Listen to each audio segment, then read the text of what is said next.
Shall we begin?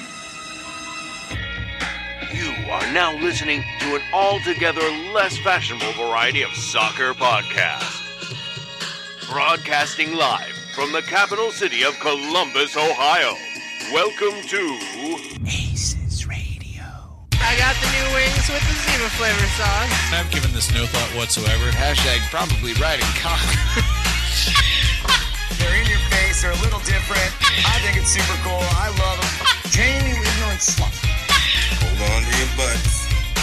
Now, here are your hosts, Morgan Hughes, John Zadar, and Darby Schnarpus. Oh, yeah, baby. Ignorant sluts, shitlords, and celebrity fans alike.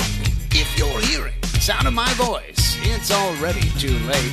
You're tuned in to the latest, the lamest, and possibly last episode of ACES Radio. It's a Buffalo Bills podcast only.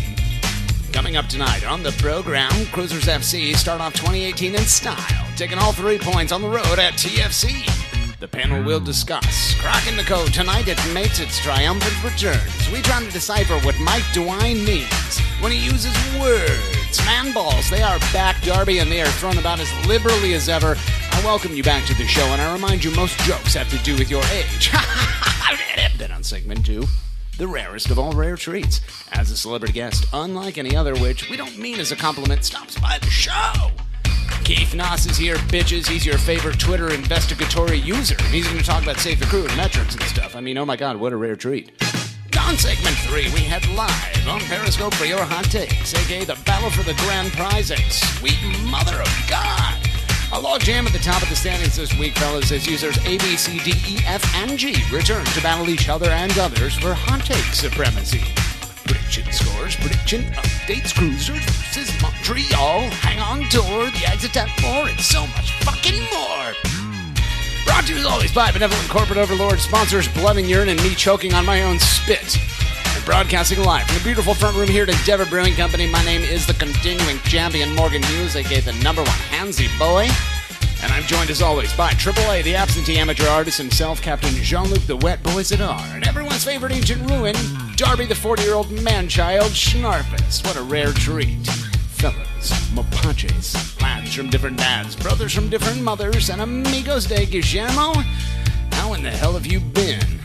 I have to say that John Zadar is looking, he's looking good today. I mean, normally he's a hot mess, but the fellow sitting across from me is a damn fine human being. John, would you care to respond to that? Yeah, I started running again, and, it's peak season. What? Wait a minute, I didn't see any of those maps on Twitter. I tried to run Script, Ohio the other day. Oh, my God. Got halfway through the O and passed out. What a rare treat. Ralph Schudel, everyone. Welcome to the program. Ralph, you're filling in for the Wet Boy tonight. Yeah. He's been given the night off to do, I don't know. He's going to, I don't know. Did he save the crew yet? That's what I want to know. But he's definitely licking a lot. He's licked enough butts to have saved the crew already. Huh? I mean, if licking butts is what it was going to take to save the crew, I mean, all of the butt licking he's been doing makes a lot of sense. Back to you, Darby. If licking butts acquires you a team, then Dave Greeley might not be bad at his job. Oh, my fucking God, roasted. No. Dave Greeley, you son of a bitch. How'd he come back from it? I don't think he does, Drabs. Yeah. Hashtag Darbs. Probably with a move. Save the hot takes for segment 3, you douchebag. Hey, moving on. Housekeeping before we get started. First of all, most importantly of all, I'd like to say happy Diamond Jubilee, Darby. Yes. This is episode 75. Yes, and as I pointed out today on the Slack channel, a Diamond Jubilee is the way you celebrate one's 60th anniversary. Diamond Jubilee, 75. Oh, my God. What is it, really 60? That's what Wikipedia says. And, yeah. Let me check that out.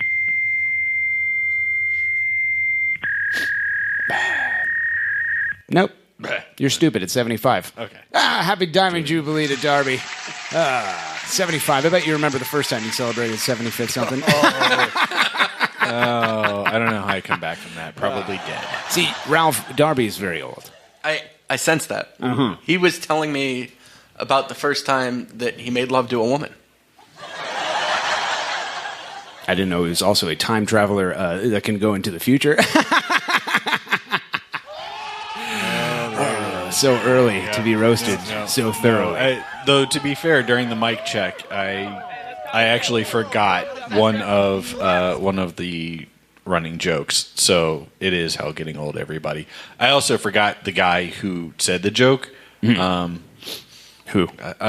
don't. There was this New Zealander, I think it was. Anyway. Alert. Darby Schnarfus has entered the game. Welcome to the show, Darby. Thank you. Great. Second piece of housekeeping. I wanted to give since I know he's a fan of the show, Drabs, Andy Greenbaum. Apologies to him. Last week I misspoke in regards to his stealing of a llama from Chad Marshall. It was not a llama. It was a giraffe, I believe, and that giraffe's name was Jeffrey. So I said that he stole a llama. Have no fucking clue where I got that animal from. I'm surprised I even pronounced it correctly. It was a giraffe. I apologize to the Hebrew Hammer and Steve Sirk's Notebook on thecrew.com /hot deals /Sirk's Notebook. Your thoughts, Drabby? Jeffrey the giraffe of Toys R Us fame. That's right. Excellent. I'm just making that connection 7 years later. Oh, well done. I missed all that part because last week I was out saving the crew or something. No, you were at a child's birthday party. Moving on, third of 4 pieces of housekeeping. Ralph, the Save the Crew jersey party tomorrow at King 5 in Grandview. Hey, that sounds fun. That's next to the Sweat Box, isn't it? That's right. Oh, yeah. Not to be confused with the Far Box, which is on 5th Avenue. Drabby, are there actually spots still available in this thing? Am I pimping a thing that no one can go to? You're asking me like I know. I believe last I saw there were a few spots available. Check Mark Vuka Luka. I think if you go to savethecrew.com /jersey or community kit, one of those two things. Sure, that sounds like a reasonable thing to do. Yeah. If you're listening to this and you're hearing the sound of my voice, it's already too late.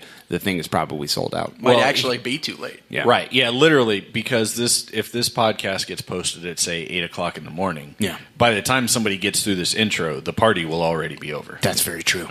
It's boom, roasted. I don't know how I come back from that. Last piece of housekeeping. If you listen to episode 50, I think it was 50. No, that was the episode you were on. Was that the Silver Jubilee? No, I think it was still That was Diamond. the Lobster Lawyer birthday cake episode I was on. One of the goddamn episodes around episode 50, Steve Abreu on tour stopped by. Thank you for coughing in the mic, Darby. 46, I think. 46. It was on a month before I was on. If you listen to that, you know what the sport of chook ball is, or at least you've heard the sound chook ball. If you live in Columbus or around Columbus, you ever wanted to try it out, this Sunday at 1:45 at Stars Indoor Sports, which is a place that you definitely will find on a Maps program. I don't know where it is, but we're going to be playing chook ball. 161 in Bush Boulevard for those that don't know how to get there necessarily. Oh, shoot out. Jesus Christ. Now, when you say we are going to be playing, does that mean that you, Morgan Hughes, are going to take your ass onto the chooky pitch? Because that's the term. Yes, I will be there. Steve, literally after that episode, the fucking same week, and we record on Thursdays, had a chook ball set delivered to me. Would this be quiet? That's pretty dang cool. Thank you. Wait, a set? Like there's a set? What? Yes. Remind me what comes in a chook ball set. Well, it's 2 goals and a bunch of balls. That's pretty dang cool. Ralph, would you stop it? So it's croquet. It's something like croquet. Okay. That's pretty dang cool. And we're going to be playing chook ball 1:45 at Stars Indoor Sports. That's pretty dang cool. And everyone's welcome to come. So that's all we have for housekeeping. Well done. Yeah. Roasted. I've heard that before somewhere. All right, welcome back to the Ralph Shudell Show. No, before we get into it, I'm playing clips from Ralph's other podcast, which is called the Ralph Shudell Show. I don't know how you came up with that title. It is really interesting. Go ahead and pimp it real quick, and then we'll get into Crewzers FC Hot Wet Action. Is that in relation to Hot Wet Action to the barbecue truck that's outside right now? Because I'm still thinking about that. I believe the answer is tune in to find out. Yeah, Ralph Shudell Show. You can find that at massivereport.com /hot deals / biography. I can't believe somebody didn't have that web domain already. What luck. No, Ralph Shudell Show. You can worlds of sporting and things of that nature. Not the sportsmen's, but I'm telling you what, the episode 10 story about the hot tubs and the, going to Hocking Hills and camping, trying to get up the hill. I mean, it's snowing. How do you even do that with a car? Enthralling ear sex. I mean, like, my mind, I feel like I've been serviced by Doran himself. Well, if you like that, wait till episode 11 when a special guest comes on. Cool. That is pretty dang cool. Moving the fuck on! Crewzers FC opening the season on the road against Toronto FC, the defending Cup champions. Your formation, 4-2-3-1, the familiar one at that. Your starters, Awful, Mensah, Abu Bakar, and Fernando Valenzuela across the back. Trap and Arntour in the middle, Sanch, Higuain, Martinez on the wings, and attacking mid. And your boy Jossi Zardes up top. The subs were as following. Luis Argudo for Sanch in the 77th minute, and Alex Crognell, distant cousin of Gangster Crew Baby Darby, came on for Federico Higuain in the 88th. Your goals. Aforementioned Federico Higuain in the 44th, an assist to Fernando Valenzuela and Artur. That was a beautiful goal. I have no idea how the keeper didn't stop that, but it counts nonetheless. And Jossi Zardes, right after halftime, in the 46th minute, another assist to Sanch. If you're including the preseason, that word another would be valid. So, Drabby, I ask of you. The 2018 MLS season, it kicks off with the Crew sending a statement. The same as we did all of last year, the same as we've been doing all of the off-season. Toronto lost one single game at home all of last year, and it was literally one of the greatest teams in MLS history. So I put this question to you, Drabby Schramfus. Are Crewzers FC a dynasty? Are they a dynasty? I mean, yes. They're Absolutely, the original that's right. dynasty. All right, this has been ACES Radio. Goodbye. Yeah. No, your thoughts on the game? I mean, that was entertaining. Right, yeah. So, we admittedly at the end of last episode, I think John and I predicted ties. You predicted a loss. I don't know about that. Because you're a terrible human being. And I think those were realistic expectations. Yeah. And it turns out, we just said, no, let's go do this. That's literally the best outcome you could ask for, right? A convincing victory on the road against the champs. Now, granted, okay, they have the CCL excuse. And I even saw one article that was like blaming the turf, and it's like, well, it's your turf, assholes. Yeah. We aren't.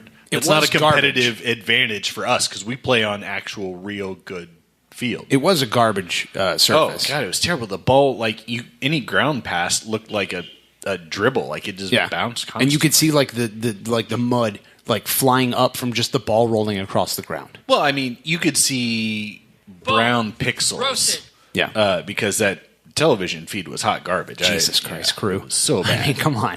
You're unlike ABC. Like, this is an over-the-air channel. It is really tough to fuck up a feed over the air. Yeah. That's where it's supposed to be the best. Ralph Schudel from the failing Massive Report, from the conference call known as the formerly Matt Gossard program called Massive Report.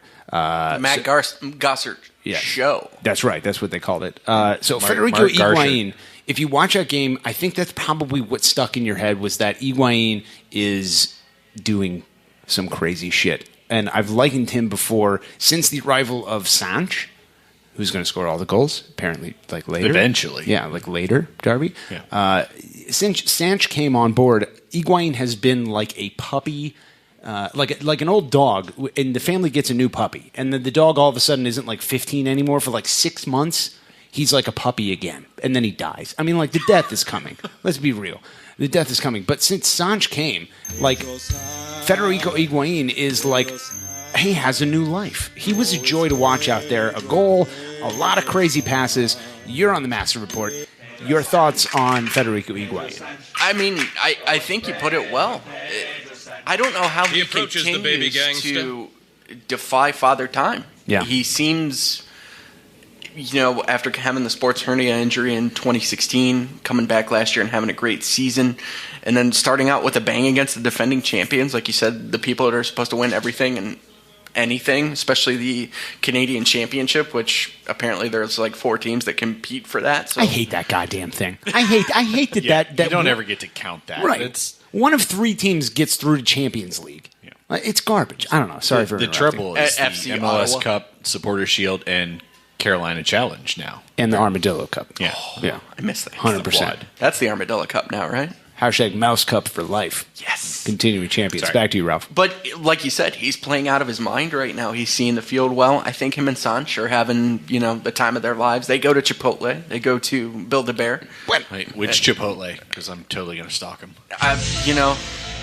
Ralph, if you have this information, you have to share. When I was out getting roast beef sandwiches with my friend Andrew Erickson one time out by Easton, there's the one on Morse Road there, and I think they were having a good time out there. Love it. Love that roast beef sandwich reference. That's like 90% of my text message strings are right now. Just like a bunch of roast beef sandwich references, and then like, oh, what's this thing about Save the Crew? I'm like, Mom, get out of my room. Why are you texting me while you're in my room? Get out of my fucking room. You're not allowed in here. It's my space. Yeah, no, I don't know, man. It's weird that, like, I don't know much about soccer. I don't know if you guys know this. I'm more of a basketball guy. But, like... we know. It seems to me like guys like Federico Higuain are special for a lot of reasons, but it's like the presence of somebody who's, like, kind of artistic like they are from a soccer perspective almost inspires them to be more artistic. And I don't get that, but I find it fascinating. The fact that this guy could just, like... You remember when he got here? Like, nobody could touch him. Like, that game against New England springs to mind where we went down 2-0, and then by halftime, we were up 3-2, and just because of Higuain. It's like when that guy, when that part of his, like, prefrontal cortex is engaged, just like art happens, and he happens to be an athlete. And I think it's beautiful to watch, man. I mean, I think John Zidar could probably relate as an aspirational artist. He's more of an amateur, right. But like I feel like he probably wants to get there. Back to you, Darby. Yeah, and also as an aspirational athlete. That's right. Yeah, he would like to play soccer someday. He sucks at foot golf. He hasn't won a belt yet. No, yeah, and I do think sometimes it has a little bit of an effect. Somebody doing those sorts of things can inspire their teammates. I mean, maybe you run just a half a skosh faster to get on the end of his pass because you know that if you can just get where you need to be, it's going to be there waiting for you. Frankie said one time when he was waiting for Jeanette that run he made in the Cup final, he's like, I know for a fact that Guillermo never saw me coming. He couldn't hear me coming. I didn't like scream at him, I'm coming. He just like sensed me and did art, and like it was, it proved to be the nail in the coffin. Like they're just, and soccer's weird like that.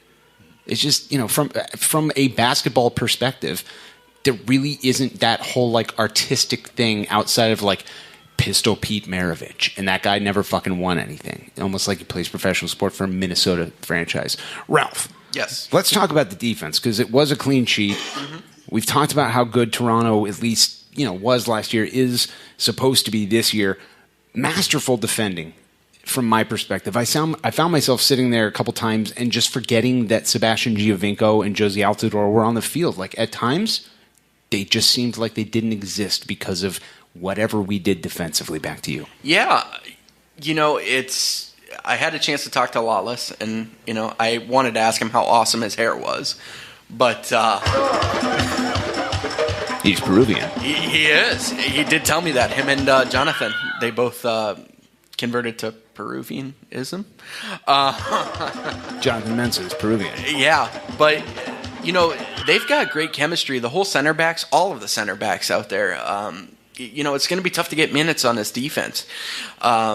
In a system that Vanny traditionally tries to overpower the outside backs and then tries to switch it inside with Giovinco and Altidore to overpower the center backs, we saw it too many times last year that somebody got through and inevitably had a goal-scoring opportunity. I mean, the Eastern Conference Finals, the 61st minute when Altidore scored. Let's not relive that, but that was a perfect situation like that, and that just didn't happen this game. I think the scariest moment that we had was when Awful passed it directly to Altidore, and Altidore could have had that tap in, but the imposing figure that is Zach Steffen got him to go wide. And that's just, mistakes are going to happen, but as long as you make fewer mistakes than your opponent, I think you're going to be fine. Yeah, Toronto didn't have many chances, if any, that weren't a direct result of an unforced Crewzers FC turnover.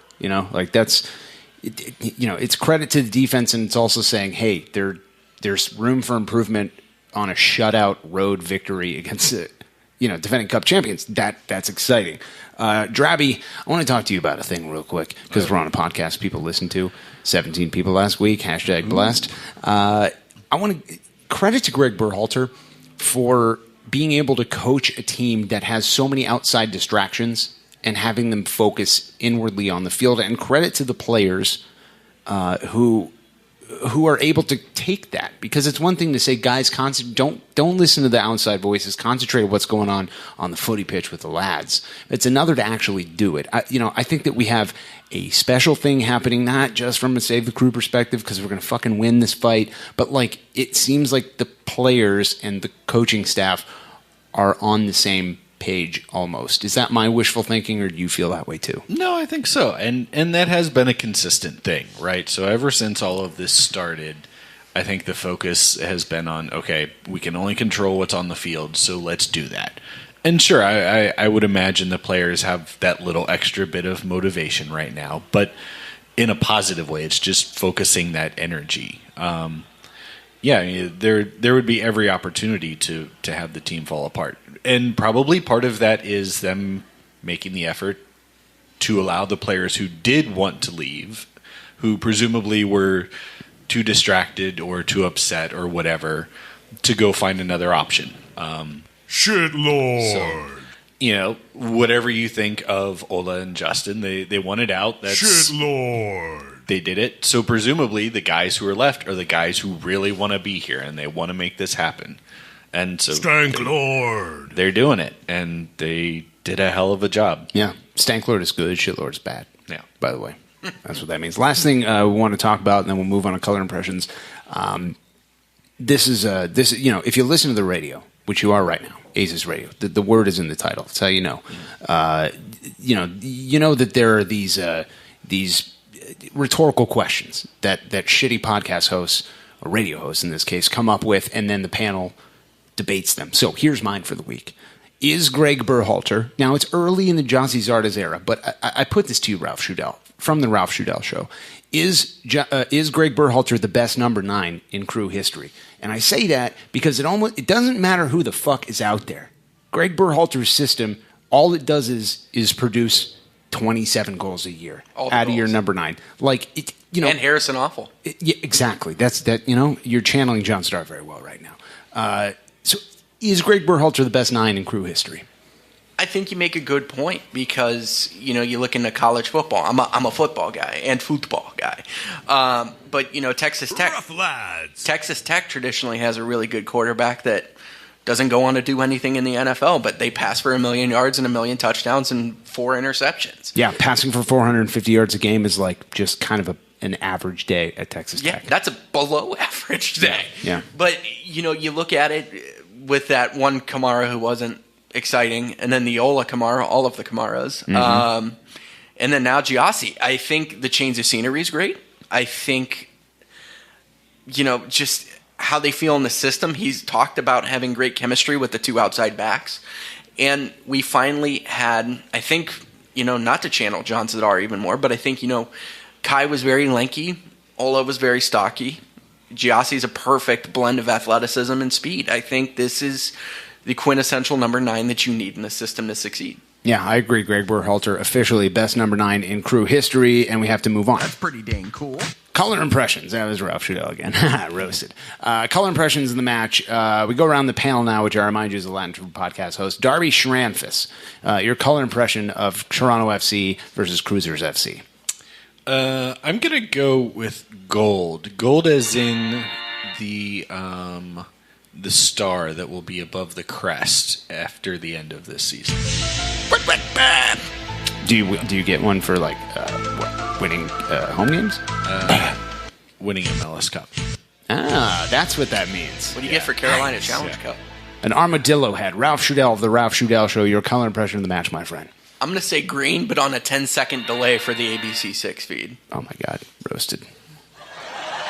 Why, are they here right now or something? No, there's a parolee outside the office.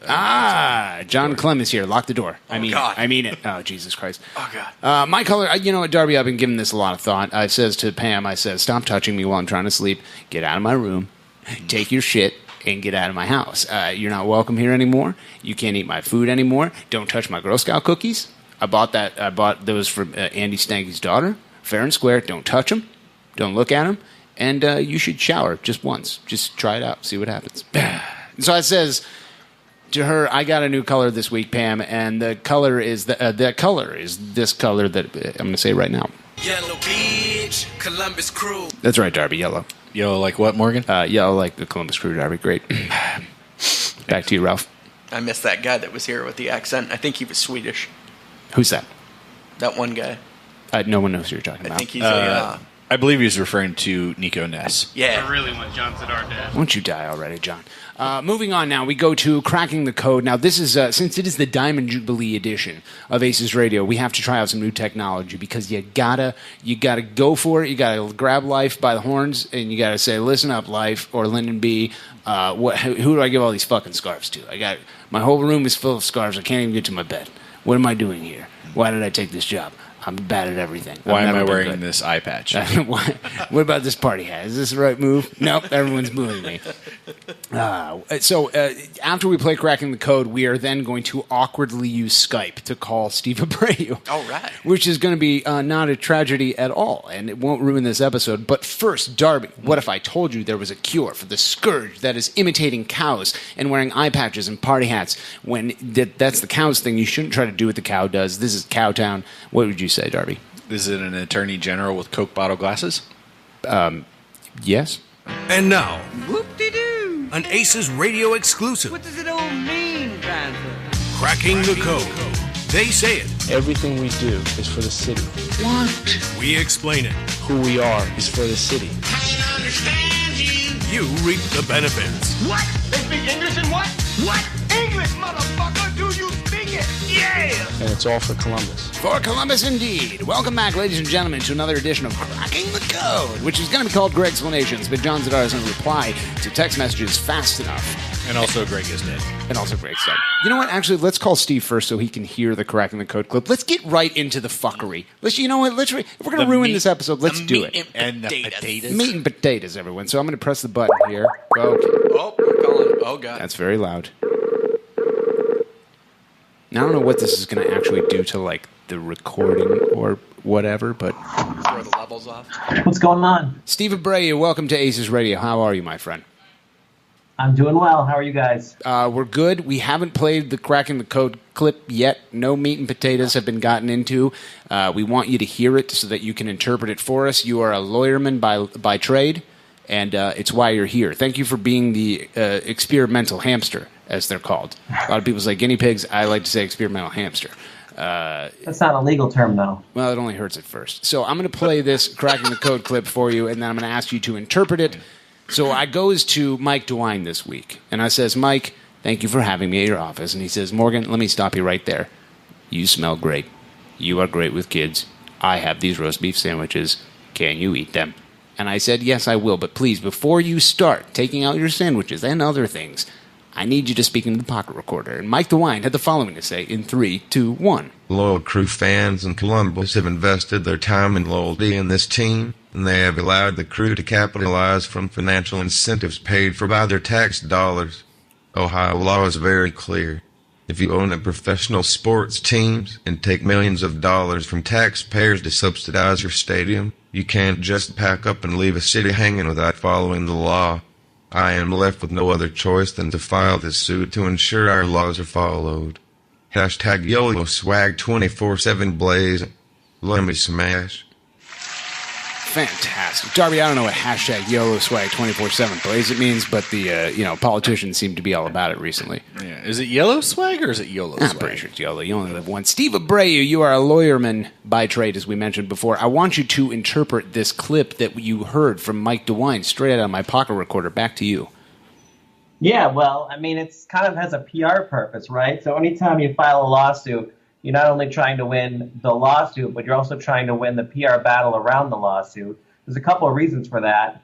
Neither Mike DeWine nor Precourt Sports Ventures wants this to go all the way to decision at trial. They're both looking for this case to settle, I would think, especially Mike DeWine because his office doesn't have, unlimited funds or time. So he's trying to put as much pressure on Precourt Sports Ventures as he can. And one way that he's doing that is by trying to control the PR narrative, by spinning ORC 9.67 in the light most favorable to the state of Ohio. All right. So, for those 17 people who listen to ACES Radio, who are all Buffalo Bills fans, they're going to want to hear the stupid lawyerman speak that you just did. And I'm sure it's very interesting to you and all of your stupid friends. Oh, I can read a book. Oh, I can read. I'm so smart. Oh, I'm Steve. That's what you sound like. First of all, I think that mostly what they want to know is, like, do we have a shot in hell of this working on any level? And I don't mean like from a litigation, like are we going to win like a Supreme Court case? Like, could this work? Your thoughts, my friend? Absolutely. Absolutely it could work. And I'm tired of all this moaning about how, though, there's no chance of this working and, this is a long shot. No way. This is a passed law that a governor signed that's on the books, that was on the books at the time Precourt took money from the state to pave his little parking lot and get his sewer line. And he took it. He should have known what the state of the law was at the time he took the money. And some people think that there might be that the law might not be constitutional. I disagree. I think if the state of Ohio is going to invest money in infrastructure improvements, it has the ability to tell people who are accepting the cash what the conditions of the investment are. And so, in my opinion, ORC 9.67, this law, the Art Modell law, just tells people who are accepting money what the conditions of that investment is. In this case, we'll make the improvements that you want, but you have to agree that you cannot move this team absent an agreement between you and the locality, or you have to sell it to someone who resides in the area or to the city. So, this law has never been tested, and I understand that makes people a little bit uncomfortable, but laws are presumed constitutional until they're proven otherwise. But wouldn't that be like a good thing from a legal perspective if something has never been tested? Doesn't that mean, and I'm not a lawyer, I know you think I am, I know you like copy me on all these lawyerman emails, and I'm like, Steve, I can't read. But, those are Bill's, Morgan. That's right. I'm going to continue to ignore them, just like the thing that they are. So, like, to me, it means, hey, no one knows how this is going to go, so maybe, like, the process would be more lengthy because no one fucking gets it yet, and they have to set a precedent. Your thoughts? I think the fact that no one knows means that it's a crapshoot, and that it's possible that the court in Ohio, the district here at first, isn't going to want to make a big decision about whether the law is constitutional or not, and that judge might keep things in place as they are while the review is going on, appeals after appeal, possibly. So, yeah, you're right. This could take a long time before final say on this issue is made by either the Ohio Supreme Court or the U.S. Supreme Court. And so what we're really doing then is that means there's pressure on all the parties because we're entering the unknown. So if Precourt's a businessman, if Don Garber is a businessman, uncertainty is not something that is in there, is something that they want to court. So I think, it can work to Ohio's advantage that this is so uncertain because it just puts pressure on the parties to try to make a deal. That's what happened actually when Art Modell left Cleveland for Baltimore. This law wasn't on the books, but there was litigation. The city of Cleveland sued Art Modell, and the NFL came to the table and they decided, okay, you'll get an expansion team in 3 years and you get to keep the name of the team and the colors. So litigation can lead to agreements where otherwise you wouldn't have them. So, Steve, Darby here, I have a quick question. Depending upon who you listen to, this law is either incredibly vague or it's incredibly specific. In your opinion, which way is it? Is there just tons of wiggle room and chance to escape on a loophole, or is this actually pretty well written for what it's intended for? Well, I mean, all laws are vague until they start getting applied, at which case then there's case law that lets people know how, what the meaning of the words that comprise the law is. I actually think the notice provision is pretty vague. It says that you have to give notice 6 months prior to your intent to move the team. Well, if you wake up tomorrow and intend to move the team, that means you're already in violation because you should have given notice 6 months ago. I'm not sure how that's supposed to work. But that's really just a mind exercise. I think I agree with the Attorney General when he says, okay, it doesn't matter when you decided you were going to move the team. It's clear by now that you're going to move the team. And you're going to move it for at least 3 months now or 6 months now. So you're in violation of the notice provision. I could see the court maybe having a problem with the notice provision, but I think that the intent of the law and how it's supposed to work is pretty clear. There, of course, is going to be some argument about what a fair chance to purchase the team is. But again, uncertainty isn't really the worst thing for our side of the argument. What do you think about Richard Suttle coming out and like the accusation behind, I don't know. Again, I'm not a lawyer, but you would think that like part of the accusation is that like, hey, you're not being fucking honest. You're not. Your parallel pass thing's bullshit. You're not trying to keep it here. You're just actively only trying to move. And he's like, we disagree with that. And we will be concentrating entirely on Austin. And like, that was the first thing that came out. Like, Steve, you're a lawyer, man. Right. So one of their possible defenses is to say, we're not going to move the team or we haven't decided whether we're going to move the team. And because we haven't made that decision, this law does not apply to us. Yeah. So for the first thing to come out, to have their Austin-based lobbyists say, we're still focused on everything we can to bring this team to Austin, I think might forestall them from making the defense that they haven't decided that they're going to move the team. Yeah. All right. So we got to let you go. But first of all, I wanted to say, I just want to ask you, how does it feel to be on the Diamond Jubilee edition of ACES Radio? I mean, like, what kind of treat is that for you as a professional? Well, I believe the episode I was on previously is still the highest rated ACES Radio episode of all time. That's true. I'm not sure anyone will ever surpass that. That's a episode. dubious honor, incidentally. Yeah. Well, you take any honor you can get. Pre-court hands out a trophy and you use it amongst your friends for continuing champion. You just do what you can with what you're given. But I'll take this honor too. It's a shame I can't be in person. I'll see you guys this weekend, though. Yeah, you're flying in tomorrow. Is that right? That's right. Well, I mean, today when everybody hears this. If we were actually recording on Thursday like we always did, Steve could have been live and in person. We wouldn't have to screw around with technology. Thanks for nothing. # Save the Crew. You guys are a bunch of shitlords. I agree with Scott Sedley. I got the Scott Sedley is right t-shirt. Save the Crew is sad, failing, a lot like GCG bag. One last question. We're going to let you go, Steve. As a professional lawyerman, top in the game, one of the hottest lads on the tour today, tell us maybe if you don't have a hot take about this, that's fine. But maybe what's something that no one that you're seeing has talked about, or something about this, legal thing that no one has recognized enough. Well, I think there's a lot of confusion about what the timeline is going to be. So we haven't, there was an uproar that it took pre-court 24 hours to put a statement out.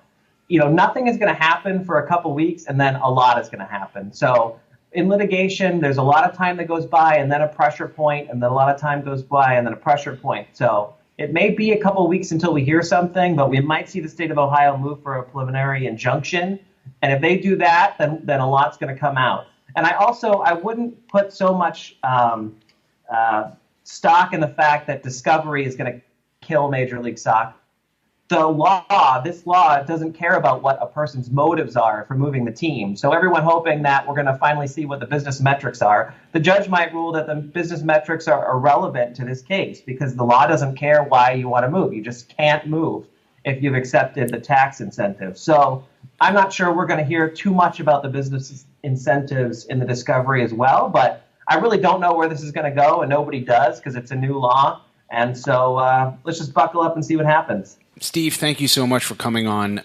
While that's extremely depressing to hear that Discovery might not be as pants-shittingly wonderful as I thought it was going to be, if the reality is it doesn't matter because the judge said that the crew has to be saved, then go Judge Joe Brown. Like, I'm really happy that you're here. Like, why am I at home at 3:45 on a fucking Tuesday? Irrelevant. I'm watching your program. You've saved the crew. I can't believe you've done this. Steve, thank you for joining us, and thank you for being on the Diamond Jubilee edition of ACES Radio. All right, thanks, guys. See you tomorrow. All right, now I'm going to turn the levels back up. Okay, so, we talked about, Steve gave all of his lawyerman speak. Let's quickly give each of our hot takes about this lawsuit, rather. Darby, start with you. I don't know, man. Like, this has been brewing for a long time now. It seems like we're, like Steve said, a lot of nothing, and then boom. Your thoughts on this week, my friend? Yeah, no, I'm pleased that DeWine took this step, obviously. He mentioned it back in December, and things have gone kind of quiet since then. I'm a little nervous because this is a card I'd kind of prefer to have in our hand rather than be on the table. But at the end of the day, if this is the approach that gives us the best chance, freaking fantastic. Yep. If it works, great. Amen. The silent Ralph Shudell from the Ralph Shudell Show. Your thoughts on the lawsuit, my friend? As Steve was describing it, Tammy Granger is calling you. Oh dear. I can't read very well upside down. That might say something else. But Tammy Granger, he's going to have to call you back. He's Granger on a Bill's Insurance. podcast. As Steve was talking, I was sitting there thinking about it, is that, if Crew SC did get money from the state of Ohio, which they did, but it's a lot like I had loans for school. You got to pay your loans. You can't say, "Oh, I'm just not going to pay it," and just go run off. And I go don't do like that anymore. Yeah. It's just like I don't want to do that. And I didn't get the best experience out of my 4 years or 7 years at Ohio State. I just don't want to pay that anymore. You have that obligation that you have to fulfill, and you need to take care of what you need to take care of. And I think it's just. Yeah, I don't know what to make of it, but you gotta pay your bills. You gotta uphold your agreements and be a man of your word and take care of business. Yeah, I think the hardest part of this is that it is a lawsuit, and so many of us are not lawyers that Steve said like 8 things that I was like, oh, geez, I've never thought of that as a concept, not even like in relation to this lawsuit. I'm just like, I've never considered that being a thing that exists in real life. So like, I feel like a lot of us fans are stupid when it comes to the law. I know I've been arrested many times where I'm like, I didn't even know that taking that out in that position was illegal. So like, you learn things, Darby. You live, you learn. You've probably learned a lot. You're very old. So I agree with what you said that like, I kind of wanted this to be like the last, like the stopgap measure, once the Mayflower trucks are backed up to the tiny demon fortress. But I think that we are there. Yeah, and people have said, like, if he were to move the team before the lawsuit comes, then it's too late. Yeah. You can't move a team back. Like, historically, when teams have moved and legal implementations have happened, like no judge has ever said, oh, you have to go back. Yes, they walk out that door. It's not, we might get, the zombie earthquakes or the zombie Browns, but it's not our crew, and that's what we're trying to save. I think that there's been a lot of talk out there of the fact that Precourt has talked to like potential local ownership groups or potential local minority investors, and I think it's a bunch of bullshit from PSV's perspective, because if it were in any way legitimate, I think that this lawsuit wouldn't be necessary. There are people behind the scenes that know a lot more about this stuff than I do, than all of us do combined, and I think if they're moving forward with this, they have a reason to, and here we fucking go, man. Let's save the crew. Well, all this to say, I think now the studio audience knows. And knowing is half the battle. Say what again? He's absolutely right. Say what one more goddamn time. Oh, yeah, baby. Diamond Jubilee. Lovely. So happy to be here. What a rare treat. Moving on to Man Balls of the Week. Reminder, it's a combination of Man of the Match and Game Balls, Ralph, which as a term is too long, as opposed to this explanation, which is perfectly formed Drabby Shranfus, 40-year-old man-child, everyone's favorite ancient ruin. Your 2 Man Balls of the Week, my friend. All right. My first Man Ball is going to go to Pedro Santos. Pedro. It's Pedro Santos. That pass, his assist, like inch perfect. Oh, yeah. A thing of beauty. I threaded 2 defenders, put it right where it needed to be. Like, that was incredible. I hate you so much, Morgan. He approaches the baby gang. Lovely. Every fiber on my One beat. Man Ball to Sanch. Yeah. Second Man Ball goes to Abubakar. One of the things we didn't talk about that I think part of the reason Giovinco struggled so much, Abubakar is not afraid to step forward on defense. Mm-hmm. And when Giovinco would get the ball with his back towards goal, Abubakar was right behind him, pressuring him, forcing him to get rid of the ball. He plays very aggressive defense and very high sometimes, but it totally works. Yeah, you do. You see that guy places where you're not used to seeing our center backs. Yeah, he's playing like a defensive midfielder at times. And you know what? If obviously he's in there because there were injuries. If Gaston Sorrow is healthy, if Josh Williams is healthy, and if Gangster Crew Baby's distant cousin Alex Crognale is healthy, like, are they playing right now? You know, like if they're healthy tomorrow, all of them are 100%. I don't know if Greg can drag Lawless off the field, man. I mean, it's a great, all this to say we're going to win U.S. Open Cup. I make that prediction every year. I'm more sure of it than ever. Ralph Shudell of the Ralph Shudell Show and also the Failing Master Report podcast brought to you by 1-800-conferencecall.com. Your 2 man balls of the week, my friend. Fernando Valenzuela, he gets the first one. Very I thought nice. he had a great opening. 1981 rookie season. It's tough to think that this kid's 19 years old. I always forget about it. It's like Artur, too, because Artur looks like he killed a guy, but it's tough to think that these guys are just kids. And Greg's doing a great job getting this pipeline set up from South America. And you remember being 19?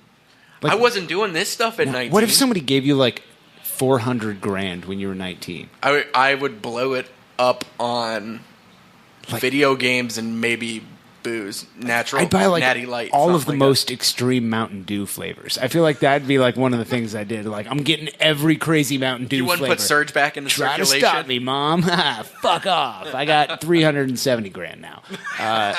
All right, so one man ball. It would be Billy Madison all over again. Pretty right? much, yeah. Also, that would be what it would be like if I got that much money right now as well. So, all right, your first man ball goes to Andres Mendoza. Your second one. I'm going to do a retroactive man ball to Here we go.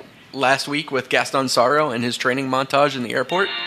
I think that guy, when he gets back, is going to be ready to rock and roll and kick some ass. He's Peruvian. Smoke weed every day. Fantastic. Ralph Shudell, Failing Master Report, sad.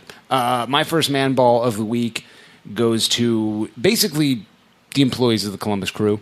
You guys are in a tough spot, man. Shill. Yeah, I'm a shill. If Darby, you work there, you're my friend, I'd be shilling for you as did well. you get your paycheck? I did not. I My didn't get PayPal mine account balance is low, low, low. Yeah, mine's not. They're in a bad spot. Anthony Precourt has literally never addressed them since October 16th, has not talked to them as a staff. Wow. I mean, I'm sure he's talked to Andy Loughnane and Clark Beacom or whatever, but like as a staff, these are people who are members of this community and they have a career and they don't know. They don't know anything more than we know, believe me. Because I get the phone calls from them asking me if I know something. Like, these guys want to know, like, am I going to be able to, like, fucking eat in 3 months? Like, what's going on?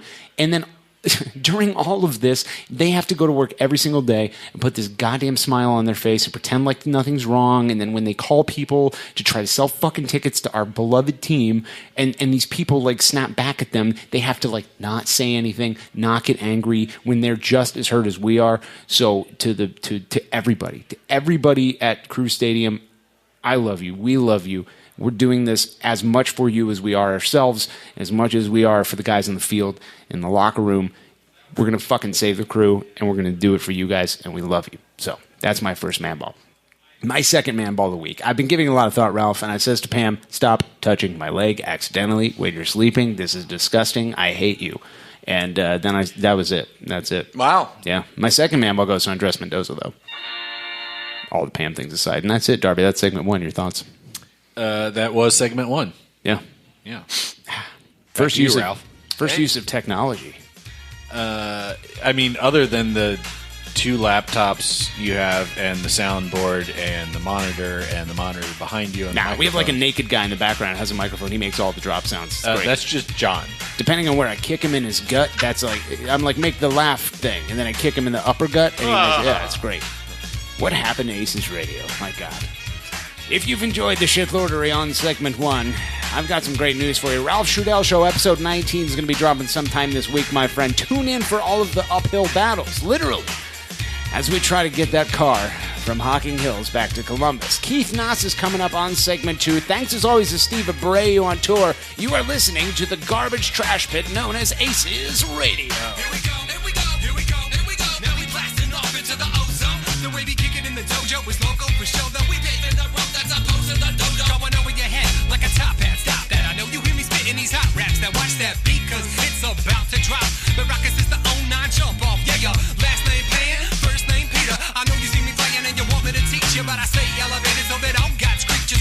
it out like my name is Aretha. Getting R-E-S-P-E-C-T. Fly by, see the looks on your faces. Cause I'm in full E-F-F-E-C-T. Jet setting on a daily basis. David F, man, you don't stop. David, David, you won't stop. We came to rock it till the city takes off.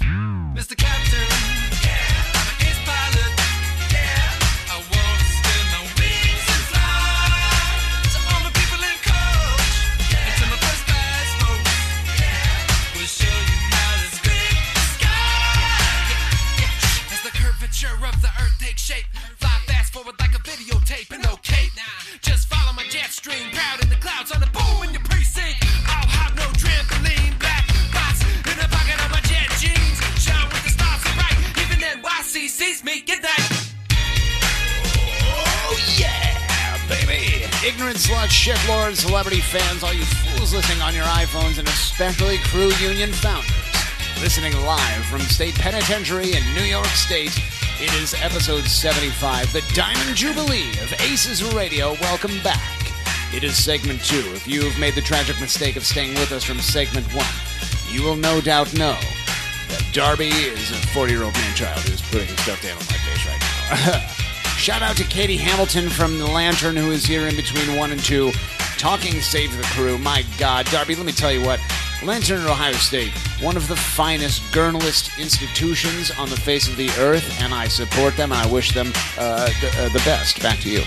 Yeah, I hear that they're getting an Arby's franchise in their bullpen, so they've got something to look forward to. My God, roast beef sandwiches galore. Andrew Erickson's he's going to want on staff. That's just it. You know, he's like, I don't even care what position you give me. I'll cover the chill again, or, volleyball from UCLA, whatever the hell he did. Ladies and gentlemen, welcome back. It is segment 2, so it's time again. Before we do the celebrity guest, I want to go to Ralph Trudell, who made the mistake of eating a very spicy piece of pizza in between. So, Ralph, I want to hear your thoughts. That's pretty dang cool. It's not cool. Nothing of this is cool. No. If anybody has a giant snowdrift or snowpack, I just want to bite into it right now because the amount of saliva, and I feel bad for her because she's getting B-roll right now, so she's not getting me in a flattering light right now necessarily, but because apologies to Katie Hamilton, as always. My mouth is on fire. Yeah. My eyes are watering.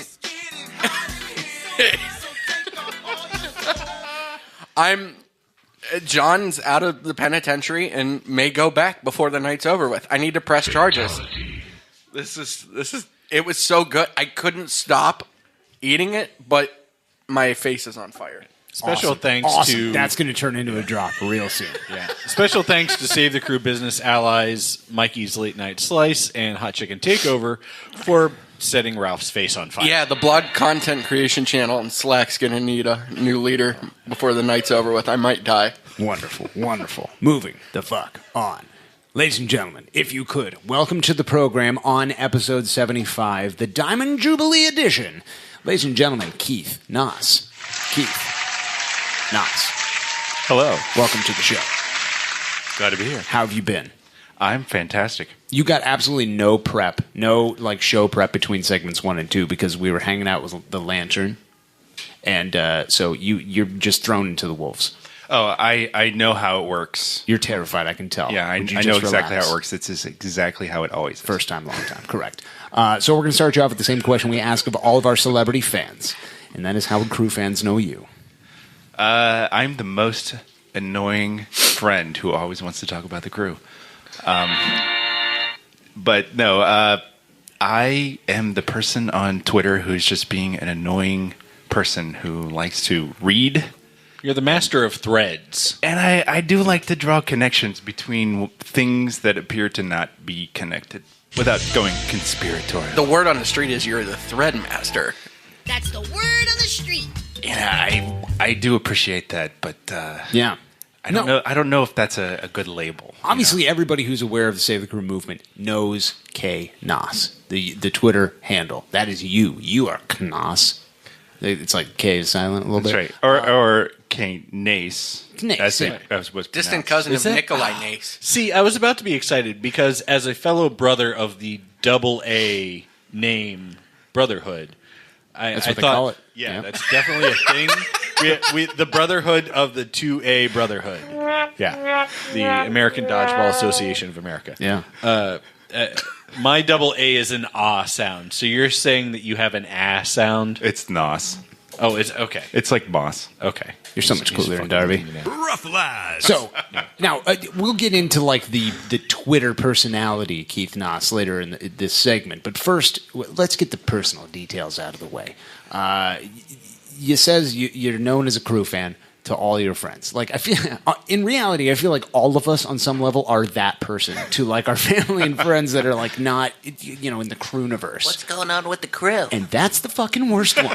Yeah, I'm not allowed to talk about it when my wife's there unless someone asks. Oh, but now they'll be like, "Hey, what's going on with Save the Crew? Like, is it going to happen or something?" You're like, that's definitely like a thing that I can answer with one sentence for sure. Like, let me just answer this very quickly. Sit down. So, how did you get into the Crew? What brought you to Sportman Palace? Greg Andrulis.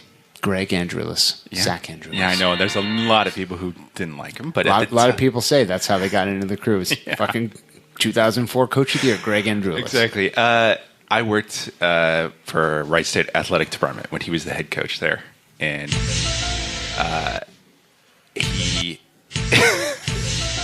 he started getting some good tickets to games, and not everybody was interested. But because I love soccer, I had the opportunity to go to a game when the stadium opened and drove out for a date that was terrible. Nice. But the game was awesome. Your wife doesn't appreciate you referring to your first date that way. She doesn't care.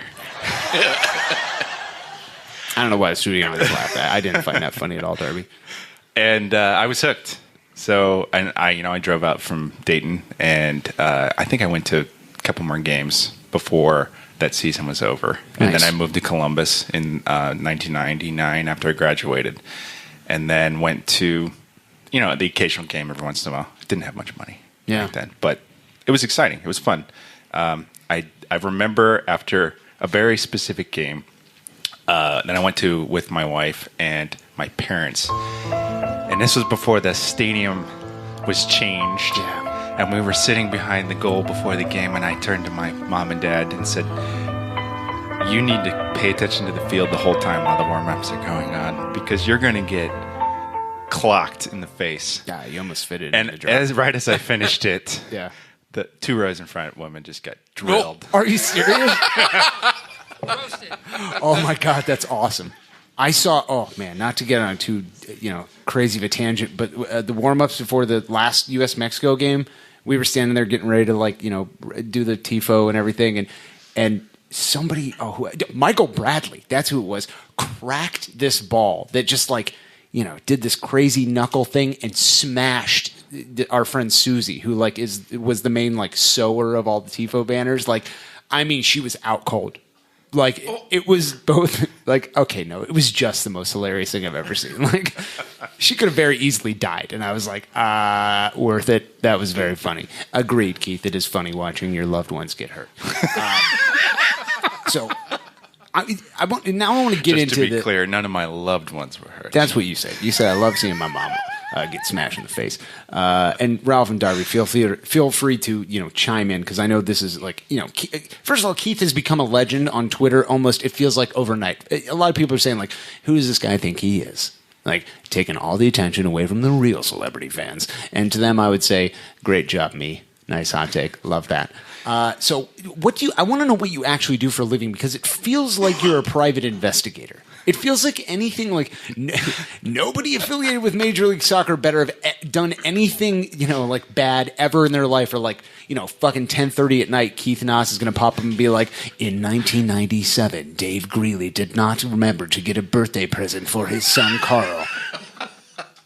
Wait, Carl the Red. There was a dollar store directly around the corner, and he couldn't be bothered to stop at the dollar store to get his son Carl a present. He was only 8 years old. Why? I'm what you might call a problem solver. Is that right? You're a problem solver. No, I'm a computer programmer. I have my own business. You may have heard of us. We've published the Save the Crew app. But I know, right? What? Yeah. It's a damn fine app. 30XI. Is that I'm really going to you? plug it. Yeah, that's us. Nice. Do you remember that episode where I was like, what the hell is 30XI? That's not a real thing. Yeah, what does that mean? We were 30 years old when we decided to started talking about starting a business, and that was what the result was. And the excise for the starting 11 of the Columbus Crew? Exactly. Okay. No, actually. Well but that is great. I actually like that because when I realized that after a while. Give me 30% of the company and exactly. it's yours. Well, it's worthless. Well, because you guys don't charge for your product. So is my retirement fund. So what? Save the Crew app was built for free. So you're a computer programmer. Yeah. I mean, like, how are you just like an international badass? Like, how'd you get into like roasting businesses for fucking up? Like, honestly, your threads are when they do the movie about saving the crew. Like, they're gonna have to include those in some way. It's like, I don't know how they're gonna do it because I'm not a professional filmman, but like they'll have to include it. How'd you get there? Wait! You directed and produced and created and wrote and did all the voiceovers for a 10-episode show. I only know the producers. I can only answer questions that I've already asked them. Wait, but you know who you're talking to. I know that you did it. He has an FOIA requested to YouTube right now. Good point. Such a good point. I thought, just upload it to your own channel. No one will suspect a thing. Fucking Keith Naas. God damn it. I know, I'm good like that. It took me maybe 3 days to figure that out. That's pretty quick. Yeah. That's pretty quick. So no, how'd you? I mean, like, I guess this is the last question I was going to ask you, but like, it's kind of relevant right now. Like, why fight back? What got you to that point where you're like, that's it? I'm going to be the fucking threadiest thread dude in the history of threads. Like I said, I'm a problem solver, and I know there's a lot of people who have other skills that are contributing. And I thought, what can I do where other people don't necessarily have to depend on me for my output as far as because my availability can sometimes be crazy, weird, just because of work stuff. And well, what can I do? I can read and research, and being a little knowledgeable of the Googles. Yeah. Be able to find stuff. A little? Give yourself more credit. And I am an avid reader. I do like the reading. Oh, you can read, Ralph. Yeah. Did you know I that? actually am a member of a book club. You know, I It's write really the good. words. Wow. I write the words. I mean, writing might be a generous description of what you do, but with pictures. So, Jesus Christ. Roasted. I had seen very few people who were just kind of digging into the past. There was a lot of people who were good with analytics, data, stuff like that. And I figured that was something I could contribute to. So I just started doing it independently before. I mean, I had no affiliation. Have you done with the anything group. like that before? Never. So, you have done Freedom of Information Request Act, whatever the fuck that's called. I did a great job of describing it right there, by the way. Thank you. No, like, I remember early in this process, like, you and I were texting about something, and you're like, oh, I have like your request gathered so much information that like the government had to send you that they couldn't email it to you. They had to burn it to a fucking CD. Like, it was like 1997. Like, they were going to send you the next Encarta 98, like, update DVD-ROM shit. And like, at that point, put in disc 2 now. Yeah, we had to flip it over to the second diskette side. But Ericsson hadn't even gotten anything at that point. And like, there was this love triangle between me, you, and roast beef enthusiast Andrew Ericsson about when that disc was going to arrive. What do you remember about that lovely evening, I loved it so much. It was great. That's where the Garber letter came from, right? Yeah. So I'm trying to remember when it was in a hospital. Believe it or not, I was there. Not for your own personal. No, not for my own. Well, I was there for personal stuff. Yeah, exactly. My beautiful wife had Rebecca had some trouble. All right, and she was in the hospital for a few days. Selfish. And I remember sitting there because she was sleeping. So selfish, right? Mm-hmm. And I thought, well, what can I do? Well, I have a power cable and a phone. Porn. This is what I can do. I can start filling out records requests for whatever seemed useful. And I remember Andrew Ericsson at some point, I like said, hey, if nobody else is doing it, this is stupid. Yeah. I might as well do it. And he said, follow me so I can DM you. Yeah. So I did, and immediately he responded and said, "Hey, do you need help? Have you ever done this before?" I said, "No, of course not. Nice. This isn't what I do. I'm a computer programmer." And he helped me kind of phrase stuff to get the particulars that you're looking for. Yeah. They can certainly reject something pretty easily by simply saying, there's nothing relevant here. I'm not going to give you anything back. And it was pretty open-ended, but it was also very specific. I know that sounds very paradoxical. No. That first one that came back, though, was gigantic. Like, it was so big that I expected to hear back from you and for you to go, like, I found it. I found the thing in the 4 things that they sent me. I found the one thing that's going to save the crew. And then, like, I talked to you the next day, and you're like, dude, I'm still, like, I'm like 1% through this goddamn thing. Like, it's on a huge. fucking CD-ROM. Like, it was big. There was an awful lot of love letters between crew fans, and no, there was none of those. There was certainly a lot of communication to city council members and the mayor's office. There. Good. And by no means was it just crew fans just kind of establishing their desires. It was also a large number of residents of Austin. Nice. And it was very mixed. There were a lot of people who didn't want a team at all, and there were just ones who didn't want the team on public land. Oh, so there were 2 kinds of people: those who didn't want them and those who didn't want them on public land. There was a what third a great kind. potential MLS market. Yeah. Great job, Dave Greeley. You really there fucked it up. were some people who also wanted a team there, and those people happened to be the ones who are trying to get another team through their own means. Oh, you mean the grassroots campaign? No, actually, the Trade Expo group. Oh, there was yeah. tons of emails coming from them trying to arrange meetings. Well, why else would Don Garber need to send a letter to the Austin government saying, okay, I need to specify which soccer people are talking about, like the fucking crew? Like, there's a reason that letter had to be sent. Exactly. Anyway, here. I want to move on quickly, but then we'll move backwards. Let's go back to October 16th. Yeah. This is a question I don't feel like we've asked enough. Because, every generation of humanity has, like, that moment. Where were you on 9/11? Like, where were you in the JFK? You heard about, like, JFK. Like, in our community, the Save the Crew thing is going to be that thing. It's like when I used to ask people, like, what's your favorite off-field memory? And I don't mean the 08 Cup, Eastern Conference Finals. Like, for a long time, like, that was our moment, like Chad dunking on McBride. This is going to be the thing after the crew is saved that everyone's going to be like, where were you on October 16th when Grant Wall tweeted? Like, so I want you to take us back to that night. How did you find out? What were your initial thoughts? Do you enjoy roast beef sandwiches? Back to you. Oh, I do, Don't especially a answer that French last dip. part. We know. So I was on vacation. There were 5 of us, my wife, 2 and 3 friends. We went down to New Orleans, and it was like the second to last night we were there, and we were at a jazz club. Pretty groovy. I know. I like jazz. I'm at that age, right? You kids don't understand. Well, Darby does. Yeah, when you said class of '99, I was like, "Oh shit, we're of an age actually." So, yeah. So,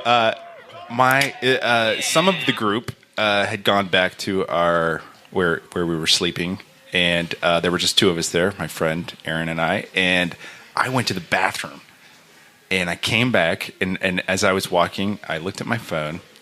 Because you were looking at your phone on the toilet. You can say it. It's okay. It's the we all do newspaper. There are limits to that. I mean, I am a computer programmer. I know what happens there. That's why it's funny.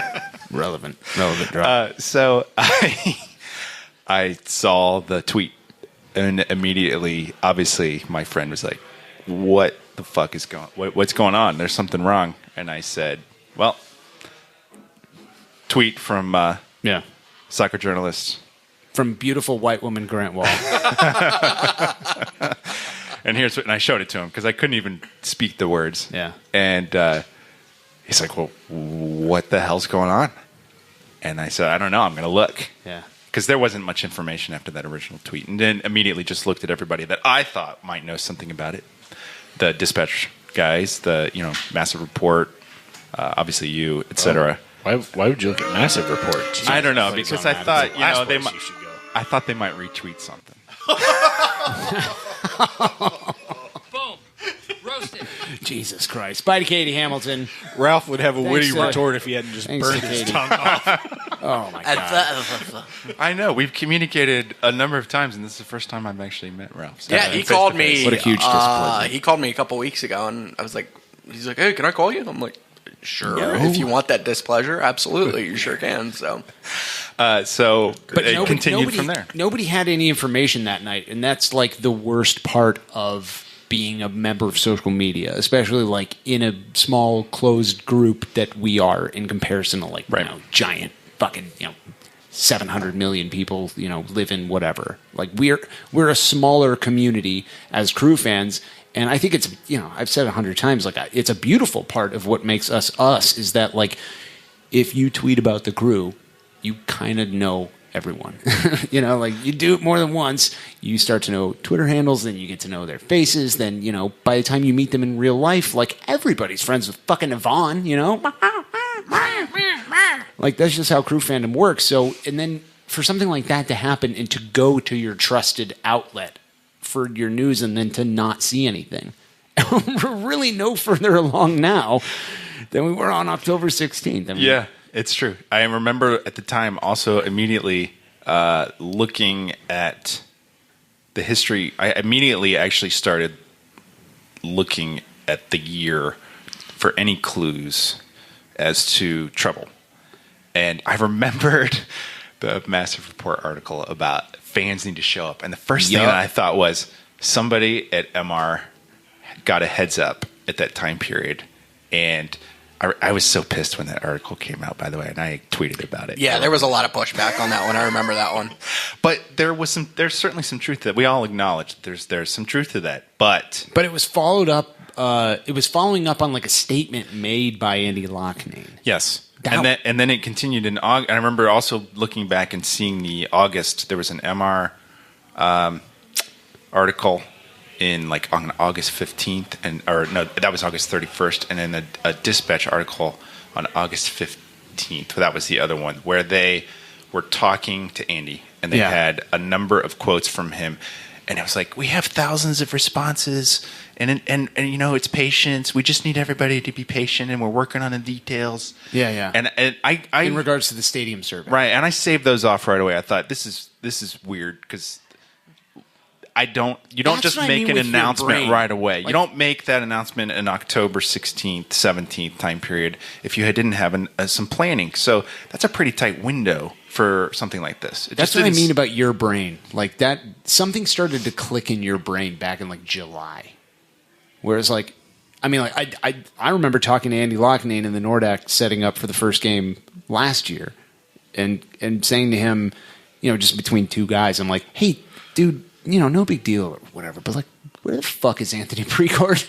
Like, he has not been here for a long time and he completely stopped tweeting. And I don't mean because his account got hacked by a porn actress this time. I mean, just like... I forgot about that. You mean Angela Porter? I haven't. I forgot about that. I have the screenshot saved of that. Now, that I will definitely save. That sets off my alarms. Like, I need to take screenshots of this porn actress who's, like, hacked the account of the soccer team that I liked owner. But, like, still to me, I was like, I guess he's just having a bad year. But, like, in your head, you're like, I need to start saving articles. God damn it, like, something's not right. Absolutely. What makes you Bookmarking weird? things. And exactly. Weirdly, Matt Bernhardt recently said, Bernhardt, sorry, I screwed that name up. He's going to kill me. That's pretty dang cool. He said something recently about how he starts researching stuff when he's uncomfortable, like to get more comfortable with what's happening. And it's certainly also, it's very similar for me.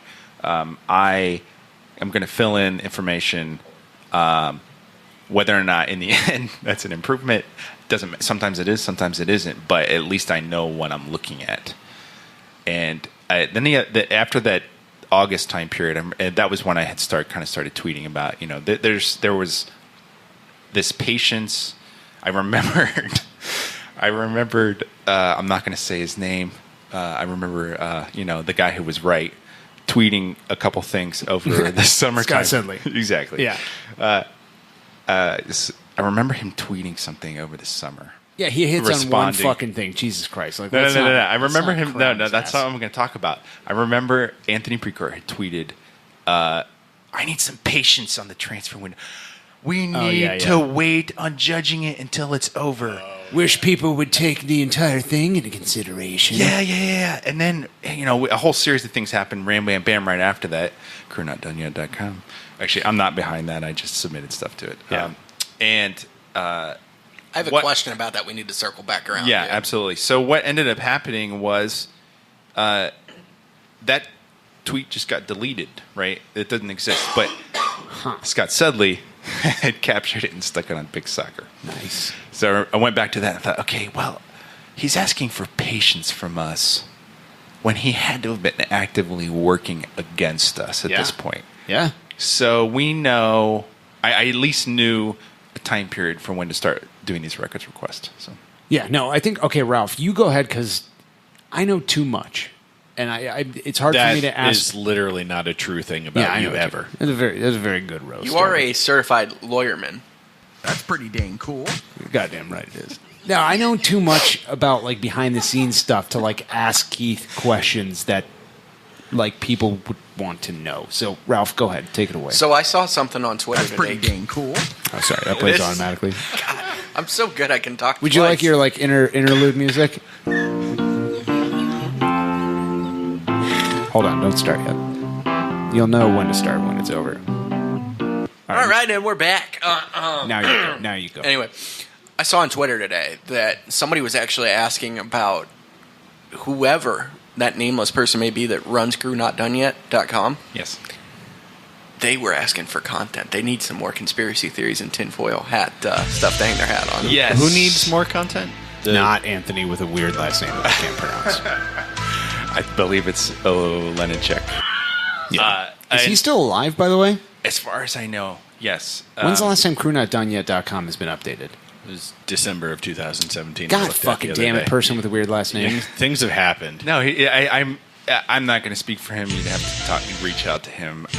I know that I'm certainly understand life probably got in the way. I mean, it was taking a ton of time. Yeah, and he he also probably has needs his a own nap. business. Yeah. He has his own business, and he's actually responsible for employees as opposed to just himself. Yeah. So. I mean, the dude didn't sleep for like a month when he was collecting all that stuff. So it's okay to take a little break. And at some point, you didn't necessarily need to keep collecting that because the information about the past was there's not like new stuff wasn't becoming available. Yeah. Well, wake his ass up.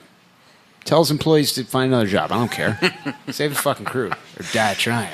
Okay, so maybe we already covered this. I think you honestly did. My sixth question, if you look at the board, would be your general process, and that was going to be like, how do you start like threading, NOS threading, for lack of a better term? But you kind of just said it. Like, when I'm uncomfortable, I start gathering data, which to me is interesting because when I'm uncomfortable, I avoid things. Like, denial is very comfortable. It's more than just a river in Egypt, my friend. Like, if you go, I'm going to pretend like this doesn't exist until it needs to be removed from my body. That's like my dental theory. Like, it might hurt. Ignore it. It'll go away. Either it'll cure itself or they'll pull it out of you. So, I mean, if you have, maybe people out there are aspiring threadmen, and they need some tips from the pro. Thread women too, right? Yeah. The royal men. A lot of times, okay, so I've read so much junk that there's just some key thing. You're trying to toss aside meaningless stuff. Yeah. That's kind of not important. And then other times you just file away, okay, I don't have any use for this right now, but I may have use for it later. How do you keep track of that stuff? Do you have like a document? Yeah, I've got a series of folders, like all the records requests from different stuff. I mean, I was sending records requests to Columbus Fire. Jesus. Trying to get information, for instance, about his first day at the stadium. And there was actually some interesting information on there. Nothing like revelatory, but it says how much the damage was estimated to be. How much? It was valued at $1.5 million, according to the fire department. But that estimate is loosey goosey. It's just whatever they think it was. Yeah. So how many gigapixels, as a computer programmer, that's a technical term, gigapixels worth of data do you think you've collected at this point? No, I think that's the right term, gigapixels. Yeah, probably a couple gigs of stuff. But how many pixels, though? Couple? Two? The conversion rate. gigapixels. Right. Yeah. I can only convert that to roast beef sandwiches. How many Google pixels? Yeah. 5 discs? Is that like 7 Bitcoins worth? And a much older phone could hold this. Yeah. So, like a flip phone, the one that's in front of you, Darby. No, Oh my fucking God. The Fatality. So, you might see something new out there. There's a number of other people who have good information. Some you've got to spread your wings out there too, because it's not necessarily just coming from Columbus. Like, I am a bit politically involved, and I was already aware of some stuff that was going on, for instance, in Austin, some of the local battles that they were having. And you can tie some things to there and kind of say, hey, well, this is what you said about this particular thing, and this is at a much smaller scale. There's no way they're interested in ponying up the funds for this. And you just kind of tie those things together. And then you start looking back, okay, well, statements from council members, statements from the mayor, looking for connections between people. There was something that happened today where the article in, I think it was Texas Monthly, talking about... That's a real thing? Exactly, yeah. Right? I get it every week, don't you? Yeah. You get Texas Monthly every week? Yeah, exactly, right? Everything's bigger in Texas.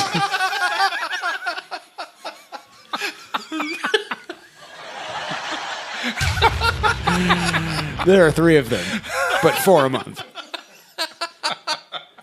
So I was asleep at the wheel. I was thinking about that, but I was like, wait, what? Grand exactly. time. See, I never said I was good at talking. So they had this article talking about a sports law guy from Chicago, and I was immediately, okay, Chicago. Who's this guy? What's this guy's background? Where is he connected? Fucking Greeley. Is he connected to Greeley at all? Is there any past history there? The people that are listed in on any kind of public profiles of him, who is connected to this guy? Yeah. And it doesn't really take that much time to kind of pick out the interesting bits. Like the thing that stuck out to me was, while he worked for the Oakland Raiders. Oh, well, that's funny. They've been involved numerous times in trying to screw cities. So. Mm-hmm. Oh, I thought you were going to keep going. All right, fantastic. So I thought that he, possibly was an expert in techniques. Like you just have like an innate thing where you just kind of like, it just so happens that I've been paying attention to like a bunch of other shit. There just happens your trick is like the trick is like already have been paying attention to fucking everything that might possibly be related to a thing in the past. Well, like I had already pretty much read. I mean, I was following what a terrible with tip. All the crew stuff already. An article was coming out, videos were coming out. I was already knowledgeable to some degree about general topics for the last couple of years. So it was easy to pick up, okay, let's look at statements. I remember there was a statement over a certain time period by somebody. Let's go see how that ties into something they're saying now, which is the exact opposite. In any of your records requests, did you ever find out who Buttle Surfer was? Stank Lord. That did not come up? Stank Lord. It was very difficult to track that down, and I'm going to hold that. It's like for an emergency situation. Stank Lord. We may never know. All right. There's no way of knowing. This has been grand, but we need to move on to the important questions. And this is the meat and potatoes of which I've referenced many. This is the podcast right here, this part. So get ready. Why ACES Radio? You have a reputation. You're a threadman. People, when they think of threads, they think of either like a spool of yarn or they think of you. And those are like, you're definitely second. But like of 2, is it last place? Yes. I mean, but like, why are you upset about things? It's just a yarn contest, Keith. Why come on ACES Radio and sully that reputation as a ball of yarn? I like to argue. Stank Lord. Oh, sorry. That was I really like to argue, and I figured, yeah, I would come here because I don't have anybody to argue with. You already have. You want us to argue with you? Oh, we can do that. No. Ralph, you're up. I'm too tired to argue. Ralph's face is on fire. No. It is currently still on If fire. you know anything about my family, that's pastime. It seems like We sit around and put our get hot mouths all the time. Is that what you're saying? Exactly. No, okay. There's some pizza still over there. That does not sound fun. You know, it is true that it takes a certain taste, like a roast beef sandwich taste, to be into a show like this. Love it. Love that. But beef and cheddar. You know, this is an enjoyable show. You get a lot of good stuff here. Fake news. I listened to it from the beginning. Thank you for that. I'm glad that I'm finally being appreciated. I was when I got, you know, just a casual, hey, do you want to be a guest? I was like, well, of course, but I had to hide that joy inside. Never meet your heroes or your worst enemies. Specifically the last part.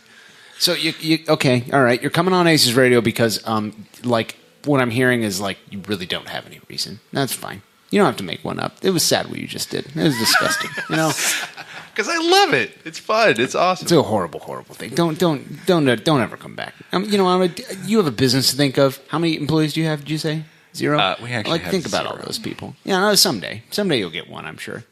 Maybe. I mean, you're going to translate that app into some free big business interns. opportunity. Yeah, some interns. Yeah, what's it called? 30XI? 30XI. 30xi.org.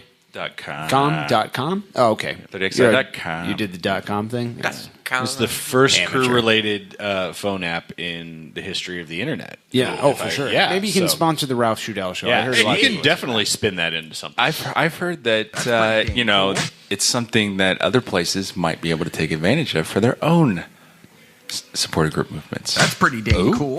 Heck yeah, it is. I mean, I'm always trying to get you guys deals. That's pretty dang cool.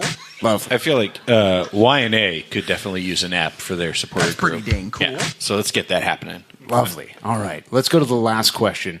This is the most important one. And I realize we didn't ask this last week, so you better answer it correctly because we haven't talked about it yet, is why. So that's pretty dang cool. Thank you, Ralph. How can AGS Tech be stopped? With a records request. Time up in court. Oh, man. Nope. Turns out that's not going to stop him. Where's this pre-court thing? Meet us at that beat-up. If you got them balls, bitch, meet them at that beat-up. Come and get it, yo. Coming to the B-dubs. Nothing bad'll happen if you come to the B-dubs. Or motherfucking will it?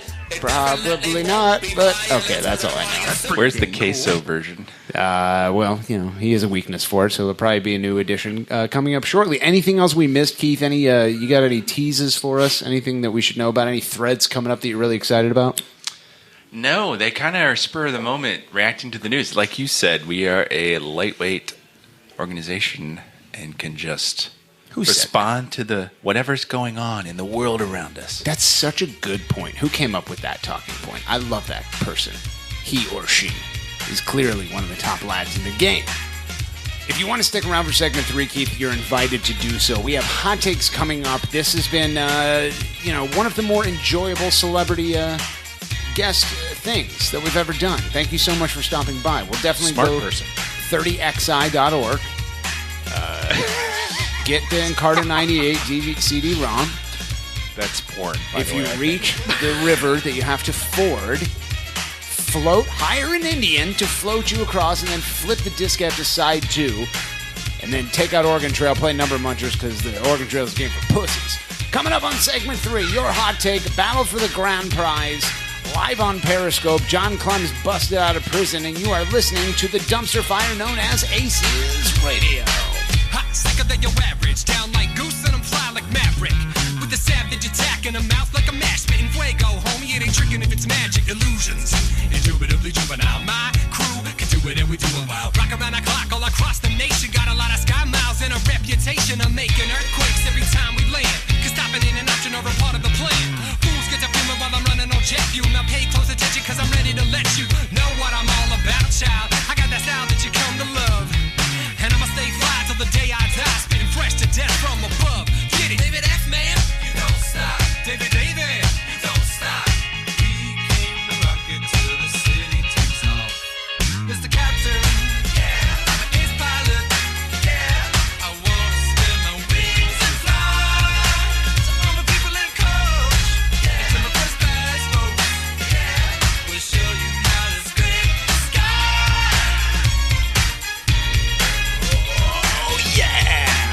Hey, ignorant sluts, shitlords, and all three of you that are at the bar right now. God, I feel terrible every week that, like, ACES Radio goes along and, like, the people who work here have to stay here and just wait for this trash program to be over.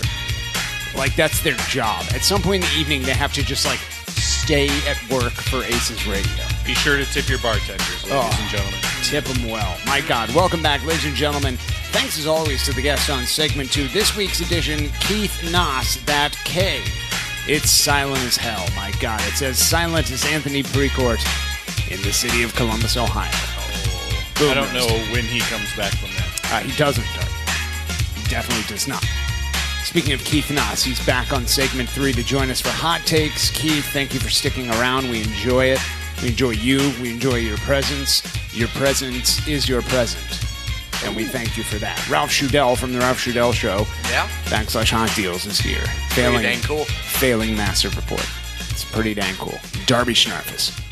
Darby Schnarfus is sniffling his ass off right now. So You just ate one of those, like, pieces of pizza. You know, like, Talk to me about sometimes you go to your friends, you're like, you drink something or taste something and it tastes bad, and you're like, oh my God, this is awful, try this. I'm that guy who's like, okay. Yeah, so That's pretty dang cool. Yeah, John Clem brought in the holy version of the Hot Mikey's Takeover Pizza. Yeah, he tried to trick me into eating it. Yeah, I would have died. Yeah, I won't say my face is on fire, but it's definitely smoldering at this point. I chugged half a beer trying to take it down. It's not really going anywhere. Darby, what if I told you there was a cure for the scourge? That is your face being on fire. Not being a dumbass and avoiding eating pizza that's explicitly hot? That's right, Darby. They say the only cure for the scourge, that is your face being on fire, is going to 100flowers.com using the promo code Ralph. Ralph25. And that's pretty dang cool. That's pretty dang cool. It's also, I think, it's Hot Takes. Nothing is impossible. Make your Hot dreams Take tomorrow morning. Don't talk over the intro. And now, an ACES Radio exclusive. The battle for the grand prize. Hot takes from the massive. You're not going to stop there. We got the grand prize. Hot takes from Twitter. He's heating up. Hot takes He's on fire. from you. Yes, you can. No, you can't, Walter. Yeah, I can. No. I'm not dead yet, bitch. No. Why have you done this?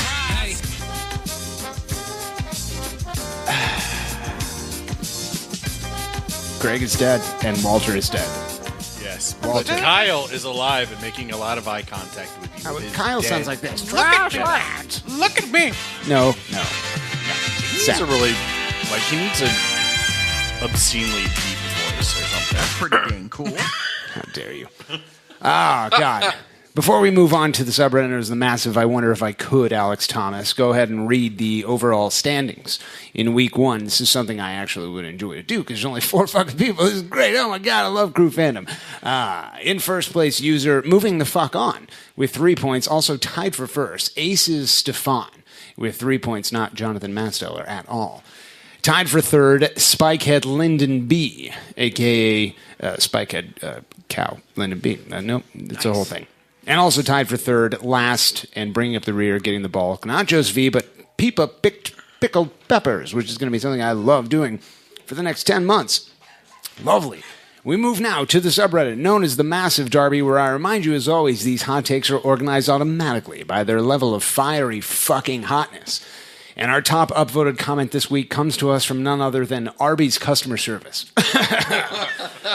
With 11 points, quote, Dear Mr. Hughes, we kindly ask that you please stop asking us if we'll cater your upcoming wedding with roast beef sandwiches.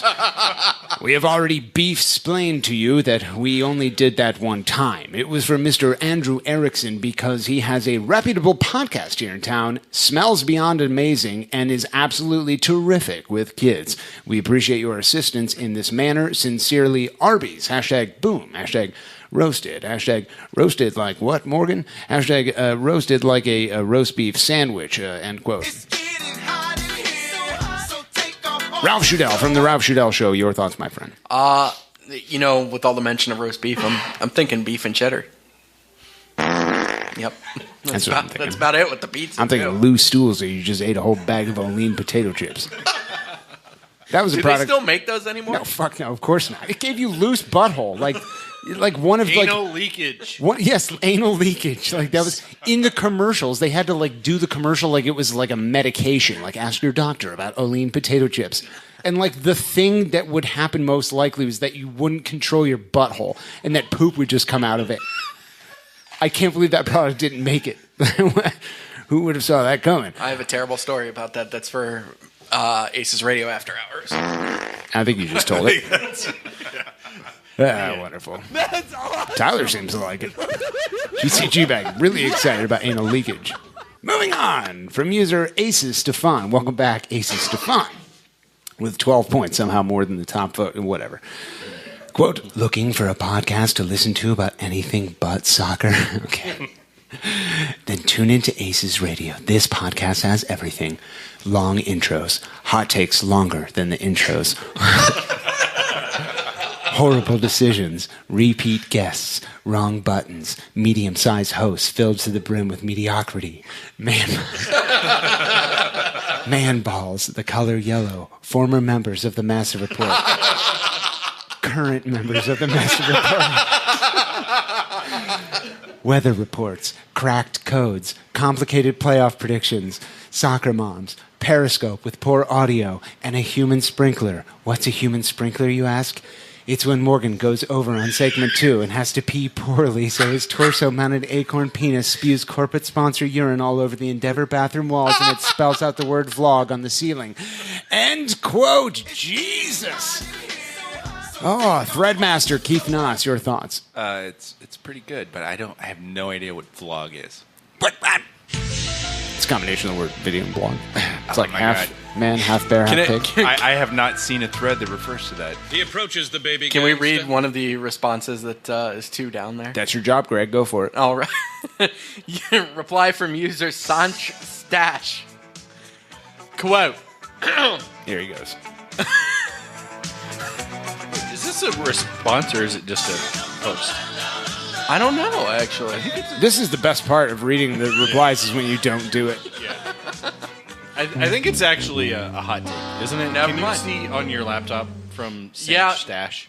I don't read the responses, Darby. Jesus. But is it a response? No, or is it's it not. Its own I think WOKC is the response. Yeah. And then okay, never mind. Jesus We'll get fucking to Christ, Master Report. I Get can't him believe outta you've here. done this. God, this guy sucks. Hang up on him. Let me smash. Moving on from user Sanch Stash with 7 points. Quote, I wish I was an inch deep and a mile wide. End quote. Darby Schnarfers, your thoughts? Yeah, perfect. I can't believe in all this time we have not addressed his porn stash. Like, this is an Oh, yeah. He undiscovered looks like every country. ice dancer in the Winter Olympics that just happened. Oh, my like, God. every single one of them that were on the ice, I was like, is that Pedro Santos? Or the Mater D from Ferris Bueller's Day Off. Yes. Yes. Yes. You're Abe Froman, the Sausage King of Chicago? Don't make me get snooty. Oh, wonderful. Did we, yeah, nope. Let me smash. Moving on from user Marry Pam. Great to have you back. When Justin Merrim died, didn't that mean that all the Merrim-inspired user names also died? Is that not how that works? That's not how that works. Ah, great. Great. With 8 points, quote, new joint statement put from Precourt Sports Ventures. What do we do with the discount tire? End quote. Greg Benson, your thoughts. It's you, Ralph. Oh. Wait, I thought I was John. Oh, he's got the blue. Nobody has the. Where's the orange microphone cover? Did it? Was it buried with Greg? Yeah, it got retired. Oh, nice. Yeah, Okay. hold on. Maybe if I do this. No one talk until this is over. Keith, go when it's... Keith, your thoughts. I'm kind of disappointed they didn't say anything about the food trucks. That's pretty dang cool. You're goddamn right it is. Moving on from Taco user trucks. Greeley Bad Ideas. I'm legitimately excited that this is going to be a weekly thing. I love it. I love it. Dave lies in bed staring at the ceiling after a long night of buying drinks for rich people and giving scarves to Texans. I think I'm going to renew the lease on this Austin apartment at the Domain for another 2 years. I know this apartment community is a bastard about breaking leases, but I'm pretty confident this is a done deal. Plus, I have great relationships with communities. Rolls over, finishes masturbating, a skunk. End quote. Sup, ace holes, it's the one and only Goldfart. Dick in hand, like a dog with a million hearts. Columbus is my city, chillin'. Stank Lord. Keith Naas, your thoughts. I think that's actually behind the discount tire where you did that. Yep, no, that was funny. Darby Schnarfus, your thoughts? Yeah, I think the skunk owns a taco truck, actually. Yeah. That's because of the pizza? Moving on. From user IP Poorly. You haven't previewed these because you don't do show prep, right? I have not, no. You should take a quick look. While I'm just sort of randomly babbling here, you should take a look at what sort of the structure is of this hot take, because there's... okay, I have. Okay. All right, this is a NWA thing? Yeah. So do you want to play the part of me? I can do the Darby or John part. No, I'll do the Darby or John. You do me because there's rapping involved. And you No. That's your song, isn't it? Isn't that the No, this goddamn is not my song. No, the Humpty Dance is my song. And Oh, also Shoop by Salt and Pepper. That's also a good song. Yeah. Okay, so I'm going to do me, you do you. All right. I do it every night anyway. Okay. Right about now, STC court is in full effect. Judge Morgan presiding in the case of STC versus Dave Greeley. Prosecuting attorneys are Lobster Todd, Zip 6, and Ron motherfucking T. Order, Morgan. Take the motherfucking stand. Do you swear to tell the truth, the whole truth, and nothing but the truth, so help your black and yellow ass? You goddamn right. Well, why don't you tell everybody what the fuck you gotta say? Fuck Davey G coming straight from the urban core. Us fans got it bad for some more. And not the green color, so PSV think they have the authority to kill our priority. Fuck that shit, cause I ain't the one for a punk motherfucker with a scarf and a beer to be beating on and thrown to the rear. Fucking with us cause we're ambitious, with a little bit of help from local business. Searching your soul, feeling kinda hectic. Thinking every fan is tanking them metrics, you rather see us up in Austin than me and Frankie cruising with the Stankies beat Davey G out of shape, and when I'm finished, bring the yellow cape. He approaches the baby gangster. And hot rap. Ralph Shadell, your thoughts? You're younger than me. You have no idea what this means. Nope. God, when you rap, it's like the guy from inside the actor's studio rapping. Thank you. Yeah, one of the hottest rappers in the game. James Lipton, Solana Max, Morgan Hughes, David F. Scrape the Sky. It's a great rap song. They're Mormons and they don't swear. They don't use curse words because it's against their religion. Magic underpants. Also, we have to wear magic underpants. We're Mormons. We're Real Salt Lake fans. We have one of the crew championship stars above our crest. Lovely. Keith Naas, your thoughts? I have never seen whiter guys do this. Everyone hates you. Yeah. And I've done this kind of music before to myself. So. Moving on from user Your Gavin is showing with 6 points, quote, I want to send a new Circle of Honor recommendation to the crew, but I'm still not clear if the Heavenly Bovine named Spikehead Cow or Lyndon B. I hear some of the ACES radio staff are close to the producers. That's true, they're talking about me. So I was hoping someone could let me know the correct name to suggest. It seems like a logical addition to the Circle of Honor, considering the strong efforts that were made to save the crew and prevent the, I'm going to hate myself for this, end quote. No! Ralph Shadell, your thoughts? Yeah, I mean, Michael Scott... Please, no! No! That's pretty dang cool. I didn't say that. Okay, so now we know... I can't believe you've done this. Yeah.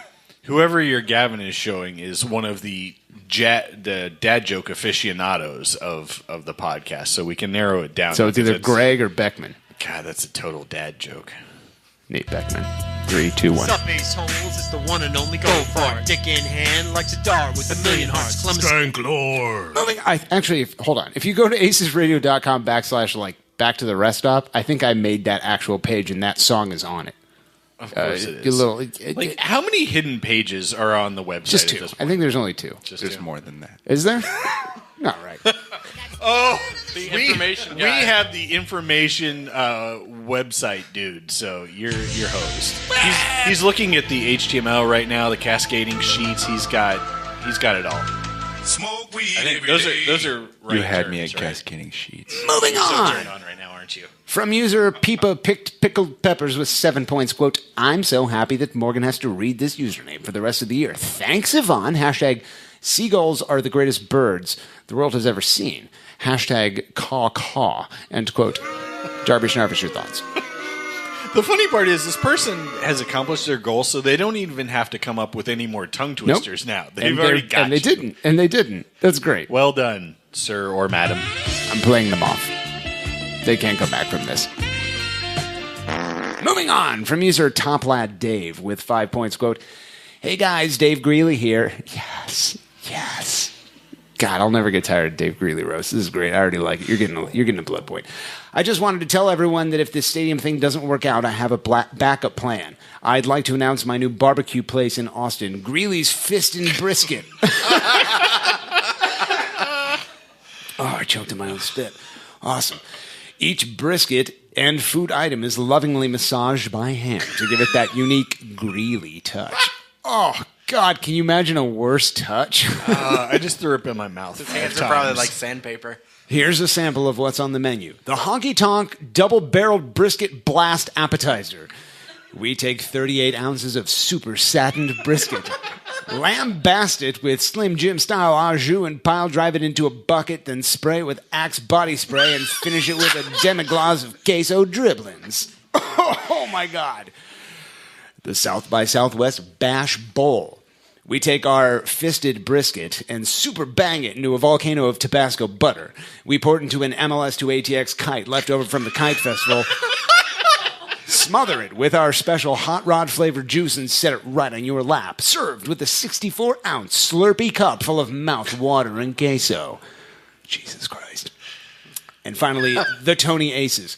Deep-fried snack with a printed-out picture of the boss himself stapled on it with a lit sparkler sticking out of each eye. Served with the side of Bud Light you have to wring out of a Hawaiian shirt. And queso, of course. Fucking Hawaiian shirt. Jesus. Oh, God. Fellas, you have to agree that this food lineup, like all my other endeavors, you know Greeley's Fist and Brisket is going to be a huge success. End quote. Yup. Keith Naas, your thoughts? Slamax, Dave Greeley, Fist and Brisket. I think this does appeal to the young male adult consumer over the age of 21. It sure does. Man, those millennials are going to be eating this up. Not in Austin, because no one gives a shit about this kind of stuff there. Oh, Christ. Darby Schnarvis, your thoughts? As an added bonus, Greeley's Fist and Brisket is nearly a tongue twister as well. You fucked that up a time or two. So, I sure did, and it is pretty dang cool. Thanks, Ralph. Moving on from user ACES Radio Tiger Beat 96. God damn it. All you young people can tune out now because you have no idea what this is. With 4 points, quote. I still subscribe. I'm going to use this moment What's as a magazine? Ralph is literally leaving the table. All the young people can walk out. You know what that is? That's pretty dang cool. That's pretty damn cool. Party show going out. Quote, "As we welcome back the lads for another installment of Columbus Crew Soccer, let's take a moment and look at what is hot and what is not.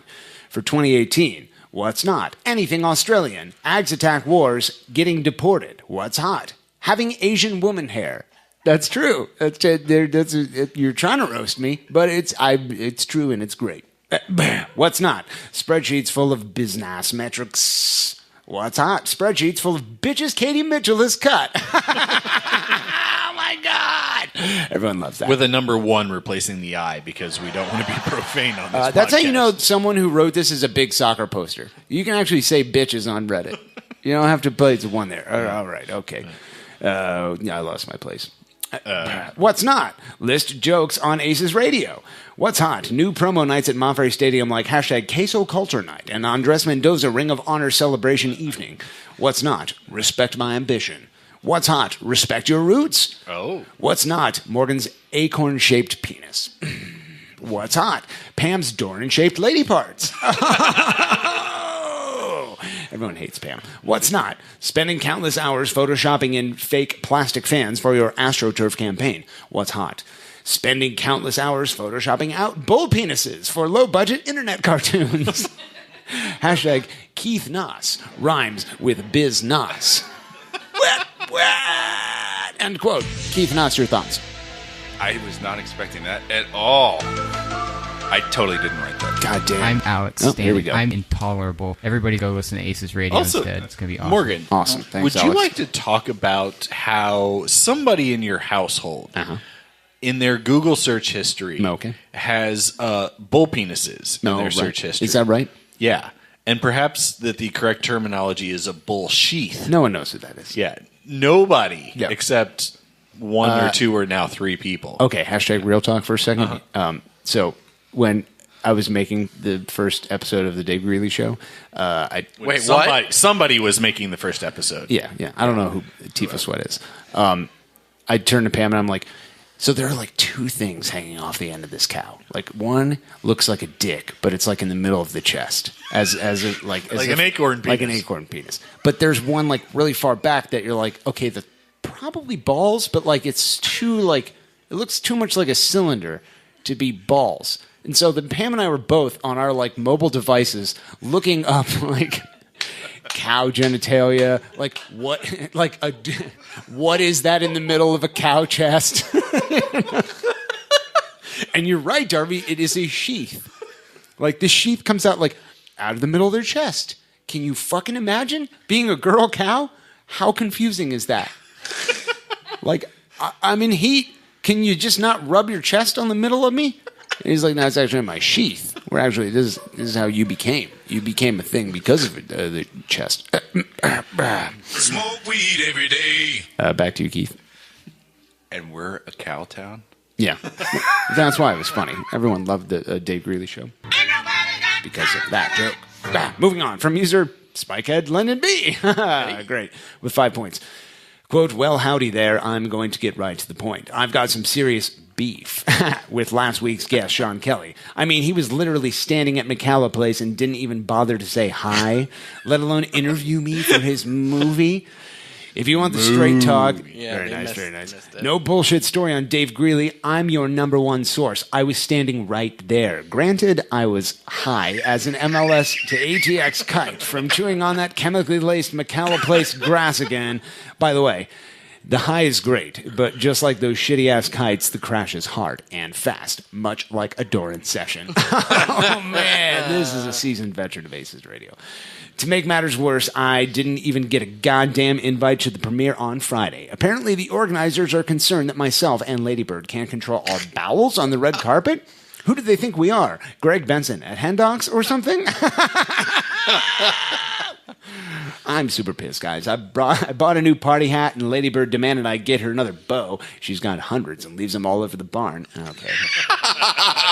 Too real for me.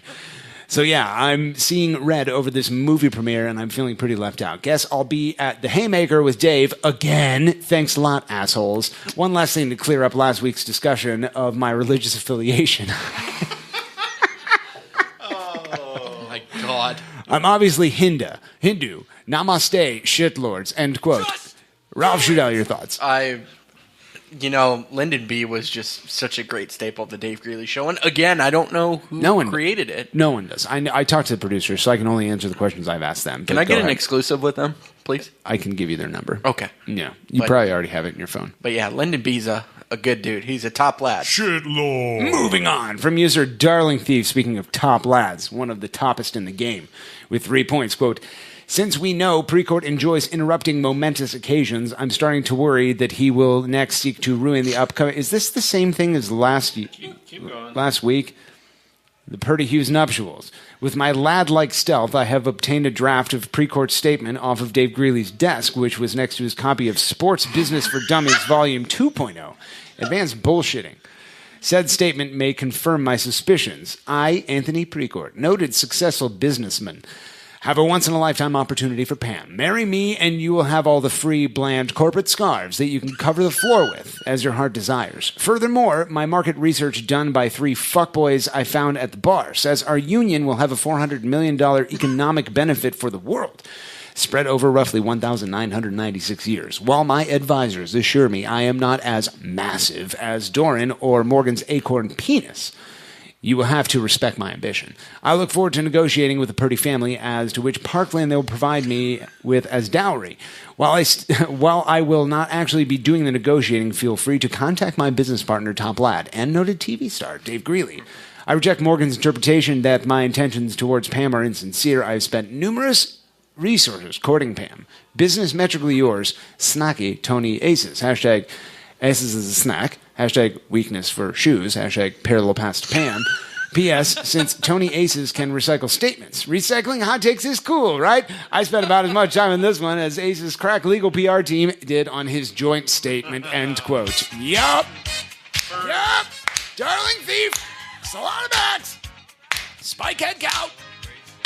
Ladybird. Jax as Gangster Crew, baby. Brock Lesnar as Brock Lesnar. Producer. Buddy's Carpet. Director, Doug Adair. Sound editor, Frank Stallone. Darby Schneider's your thoughts? Normally, the long hot takes fizzle off towards the end. That may actually be the first time that one had the payoff at the very end. So well done. Keith Naas, your thoughts? Obviously, this person did not read the statement from Richard Suttle about that it might be $300 million. So, that's the person I am. It might be less? Yeah, oh, geez. said that today. Oh, God. Is that right? Oh, dear. Fuck. It's getting less?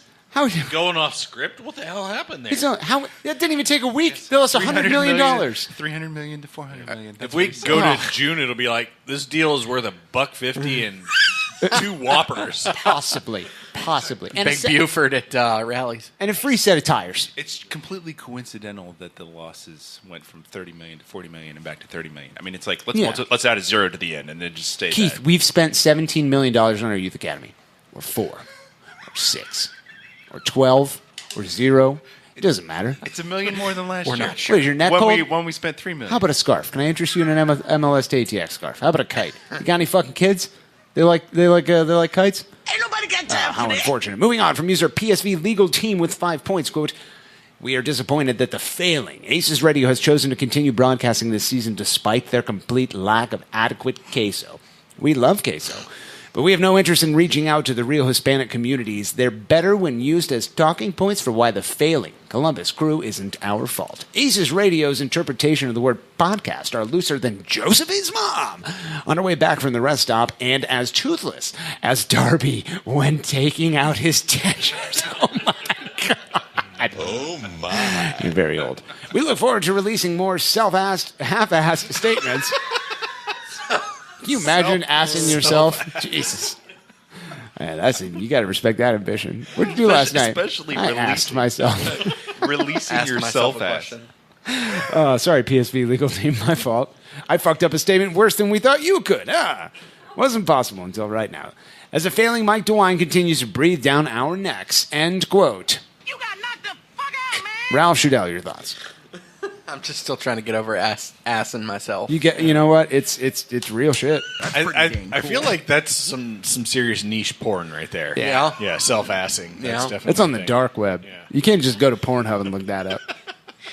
I'm It's sorry. right up there with your stolen Social Security and all that stuff. Assing yourself returns 0 results. You on the wrong website. He approaches the baby gangster. Moving on from user Ghost of Stern, John's second to last hot take, 2 points. He says, if somehow this lawsuit helps to save the crew, I'll name my firstborn child ORC. It sounds badass. Oh, and fuck Precourt, end quote. You son of a bitch. Keith Naas, your thoughts? Same birthday as a current player on the team. What? What? Yeah, the ORC 967, same birthday as a player on the team. How crazy is that? Which player? I believe it's Milton. Are you sure it's not Pedro? We need a Milton take. Moving the fuck on. Last hot take of the night, lads, comes to us from Zappalicious. No hot take from AGS Attack this week. Somebody check on him. Parents' basement. Or just celebrate the fact that he's gone. Uber Eats. Roasted Karen Crognell. Great roasting. With negative 3 points. Jesus, maybe this is Axe Attack. Quote, well, intrepid aceholes, you've done it again. You've suffered through 47 hours listening to the third half of episode 75. From the trash podcast known as ACES Radio. Support for this show is lovingly provided by local basement licorice-flavored Ookie Cookie salesmen everywhere. I don't see anything wrong with this so far. Negative 3 points? What the fuck? This show is produced by Morgan, the fun van fugitive, not a slave to fashion, trumpet boy Hughes. Oh my God, this is a car talk thing. Yes. Fuck yeah. I'm going to screw up everything in this, and I don't care. Musical decisions by Greg Bugsy Benson, who is still away on his Vietnam honey ham, razor clam, cherry jam, pickled spam, rack of lamb, candied yam, no-cow program, lunchagram. Absentee art provided through John Calves of Zanesville, Zadar. Our ass-crack apologist is Lucy Lastic. Our 401k statement analysis is Dowson Burnham. Accounts is everybody know what's going on right now? You guys listen to NPR? Okay, great. Yeah. I knew you did, Keith. You have a great beard. I knew that was happening. Like salt and pepper. You don't have salt and pepper beard without listening to NPR. No, it's just shoot, badoop. Darby, no, not the time for this. Okay. How dare you? Where am I? Accounts payable administrator is Imelda Checks. Our adopted son from Sweden is Bjorn Pandias. Born a Pandias. Morgan's real son is Derek Hughes. That's not the word on the street. Moffrey seat tester is Wilma Buttfit. Animal control officer is Turner Loose. That's very funny. Our loose raccoon is Walter, assisted by Kyle the possum. Boo. Misspelled. Our caffeine addiction counselor is Bruno Moore. Our cliche monitor is Saul Well and Good. That was pretty good. Our credit counselor is Max Stout. Our Pam Halloween provider is Chris Doran. Pam Halloween provider. That's what I said. 3, 2, 1. Our director of purchasing is Lois Bitter. Our director of loose shoes is Pam. Our divorce attorney is Carmine, not yours. I'm going through a divorce. I'm going to get the car. You won't. That's a joke. Our head of security is Barb Dwyer. Yeah, I've heard better. Okay. I saw that movie, actually, in the 90s. We snuck in. It was rated X or NC-17 or some shit. Pamela Anderson. I remember when she was still alive. Yeah. R.I.P. in pieces. Rest in peace. Our marine biologist is Frida Wales. Our conference call testers are the Massive Report podcast. Oh, my fucking God. That's what you do, Ralph. That's pretty dang cool. Too late. That's pretty dang cool. Sure is. Our official spokesman is Howie Vasiv? Vasive. Oh, how evasive. I knew I'd fuck one up. Our restroom attendants are Trudy Door and Down to Hall. Our Russian chauffeur is Peek-Off and Drop-Off. And finally, our AARP and funeral home representative is Darby Snarfus. Yeah!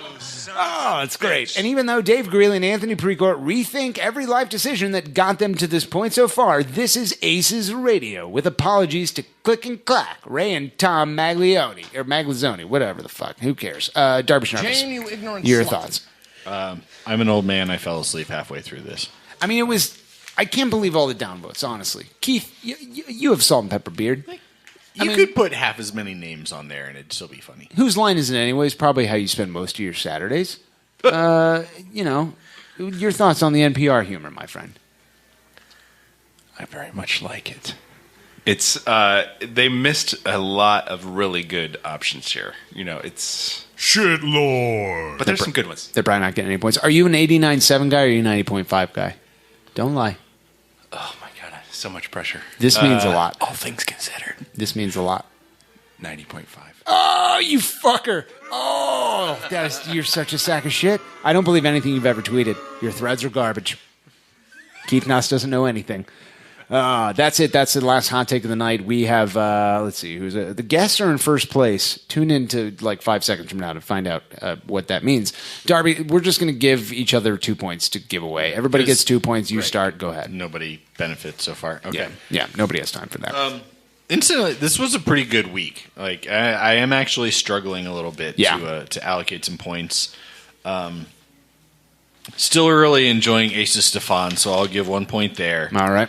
And then my second one is going to go to Top Lad Dave for Greeley's Fisted Brisket. Oh, my God. So good. So good. Yeah. So good. Fantastic. Keith Naas, top lad in the game, one of the best threaders. Your 2 points go to the following users, my friend. I got to go with the Fisted Brisket. That was very clever. Yeah, can't argue against it. After that, I'm going to go with, I got to go with the one that has my name in it. Yeah, who is that? I'm trying to find it. I can check it out. Screen. Nas rhymes with Biz Nas. Yeah. Exactly. Aces Radio, Tiger Beat 96. Oh, God damn it. My freshman year. I mean, we're getting close to the gaggle fuck already. It's episode 2 of season 3. Ralph Shudell of the Ralph Shudell Show. Your 2 points go to the following users. That's pretty dang cool. That's never gonna get old. Not for us. Spikehead Lendon B. Of Dave Greeley Show fame. He's always a fan favorite there. And then, I think we're going to give it to, who was the, here we go, Top Lad Dave. Yeah, we need to give Dave Greeley some love. Wow, yeah. I mean, dude, Top Lad Dave, fantastic. And ACES Stefan, fantastic. But I have to give 1 point to Darling Thief, as he is one of the top lads in the game. Had me going for the entire thing. The only thing I like, reading or watching more than once is True Beverly Hills. This is the second thing in my life I've enjoyed doing more than once, and I include Pam in that. Like you've gotten to do Pam twice. Well, I'm saying if I did, Darby, I probably wouldn't like it. Chris has told me, he's like, it's not, don't go in there twice. Then why is he coming back 3 and 4 times a week? I don't know. Somebody's got to clear the cobwebs out. You know what I mean, my friend? My second one will go to ACES Stefan. That was I'm really looking forward to ACES Stefan over the course of an entire season. I don't think they can. Tough to maintain. Yeah, they can't keep up this pace. But man, I feel like I'm watching what greatness is all about. This has been another edition of the battle for the grand goddamn prize. What a treat! And you already know, so let your head nod throughout the outro. Now as the curtains close and it's time to go, will the beast almost out like a manifesto? So let's make a toast to all the friends and fam, the folks involved since It's a very long outro, John. I'm outrunning right now. Can't wait to see it on Twitter. Don't worry about it. No, yeah, baby. No, you can't, Walter. Yeah, I can. Walter, you cannot. This is unacceptable. This thing where you guys do fucking Greg's thing is unacceptable. I'm not having it. I want John Starr dead. I don't care. It's over. want some of that Fisted Brisket. Oh, lovely. Thank you, Kyle. That's great. You put on someone's glasses. How great. like Walter the Raccoon puts on Greg's glasses. Kyle the Possum puts on Darby's glasses. I mean, Jesus Christ. So I just had a thought real quick. What if ACES Stefan is... Hold on. Greg? Don't start talking yet. Wait until the end of this. When it's over, you can start talking. That's when you know it's time to go. What if ACES Stefan is the Giassi Zardes of hot takes this year? That's pretty dang cool. I mean, say more. Draw the Wait, hold on. Here. You gotta wait for this to be over, Darby, before you start talking. It's like how you know it's like in between things. Like now we're on to a new thing. Go ahead, Ralph. And then maybe Greg is Top Lad Dave. Wait, hold on. I feel like I'm back at home. No, don't start talking yet. When it's over, that's when you start talking.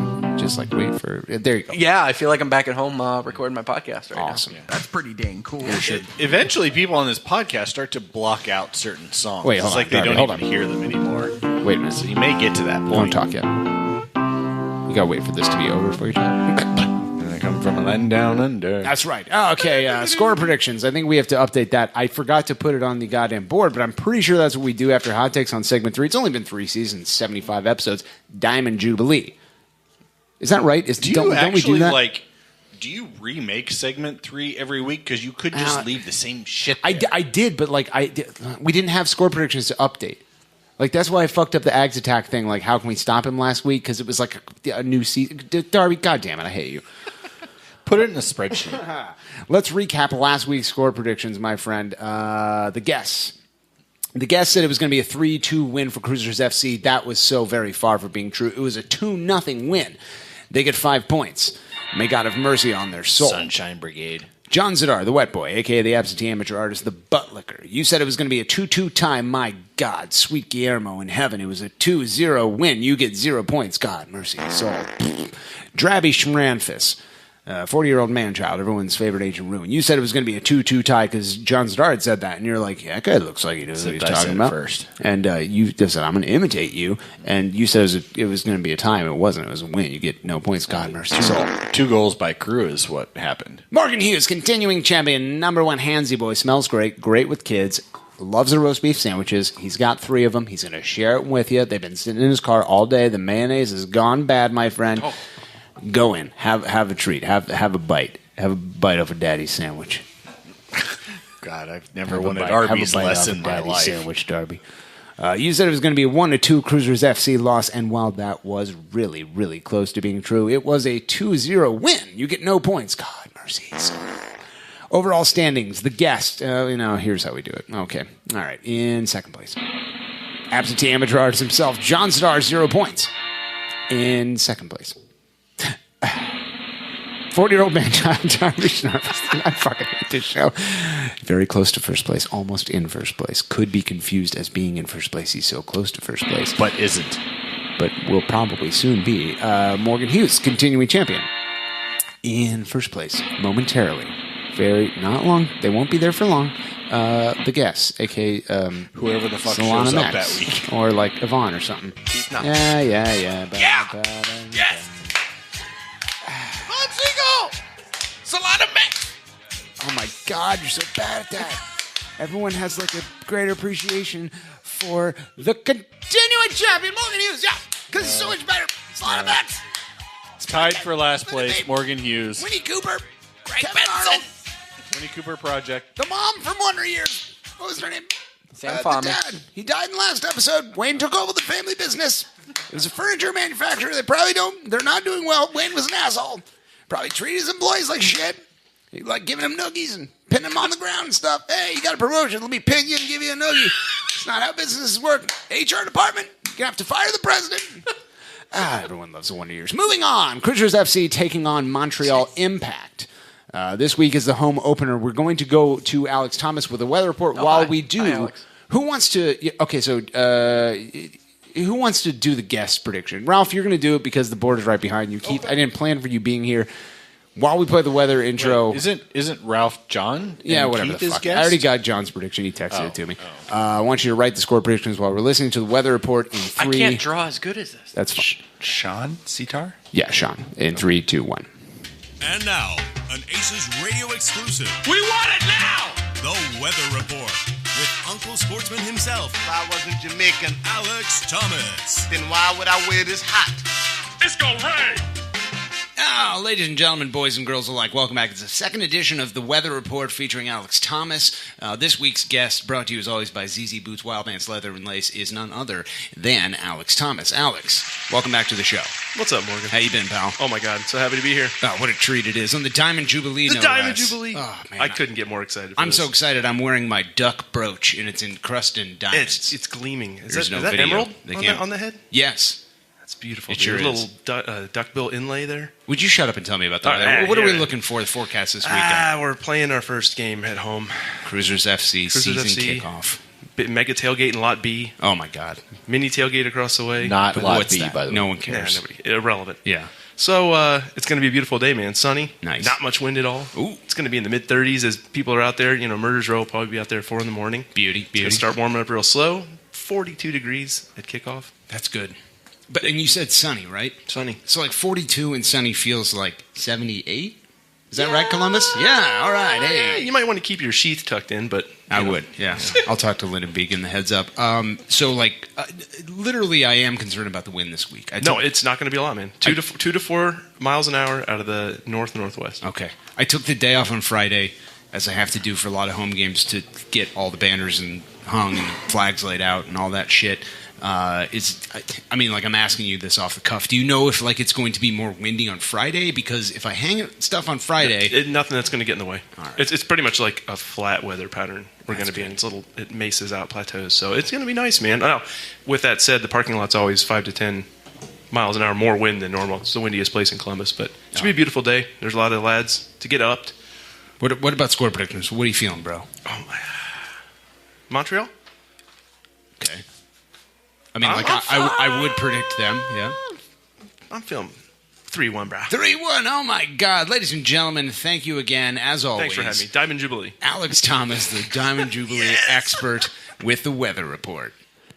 What a treat. Alex Thomas, that guy. Really excited about the Diamond Jubilee, Ralph.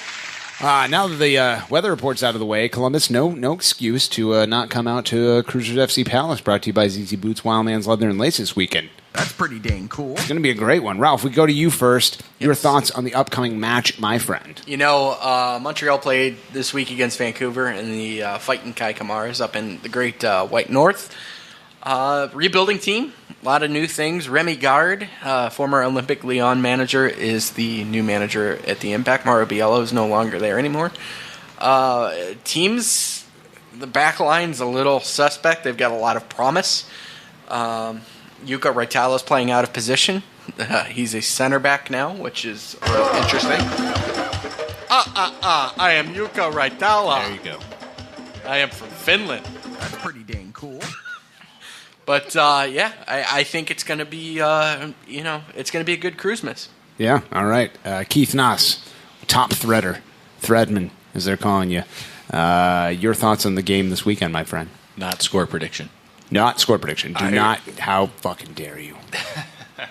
I really like our chances. I think Montreal is going to continue to struggle offensively. I mean, I know they scored a goal last week, but there's just kind of feeling out the system, what they want to do.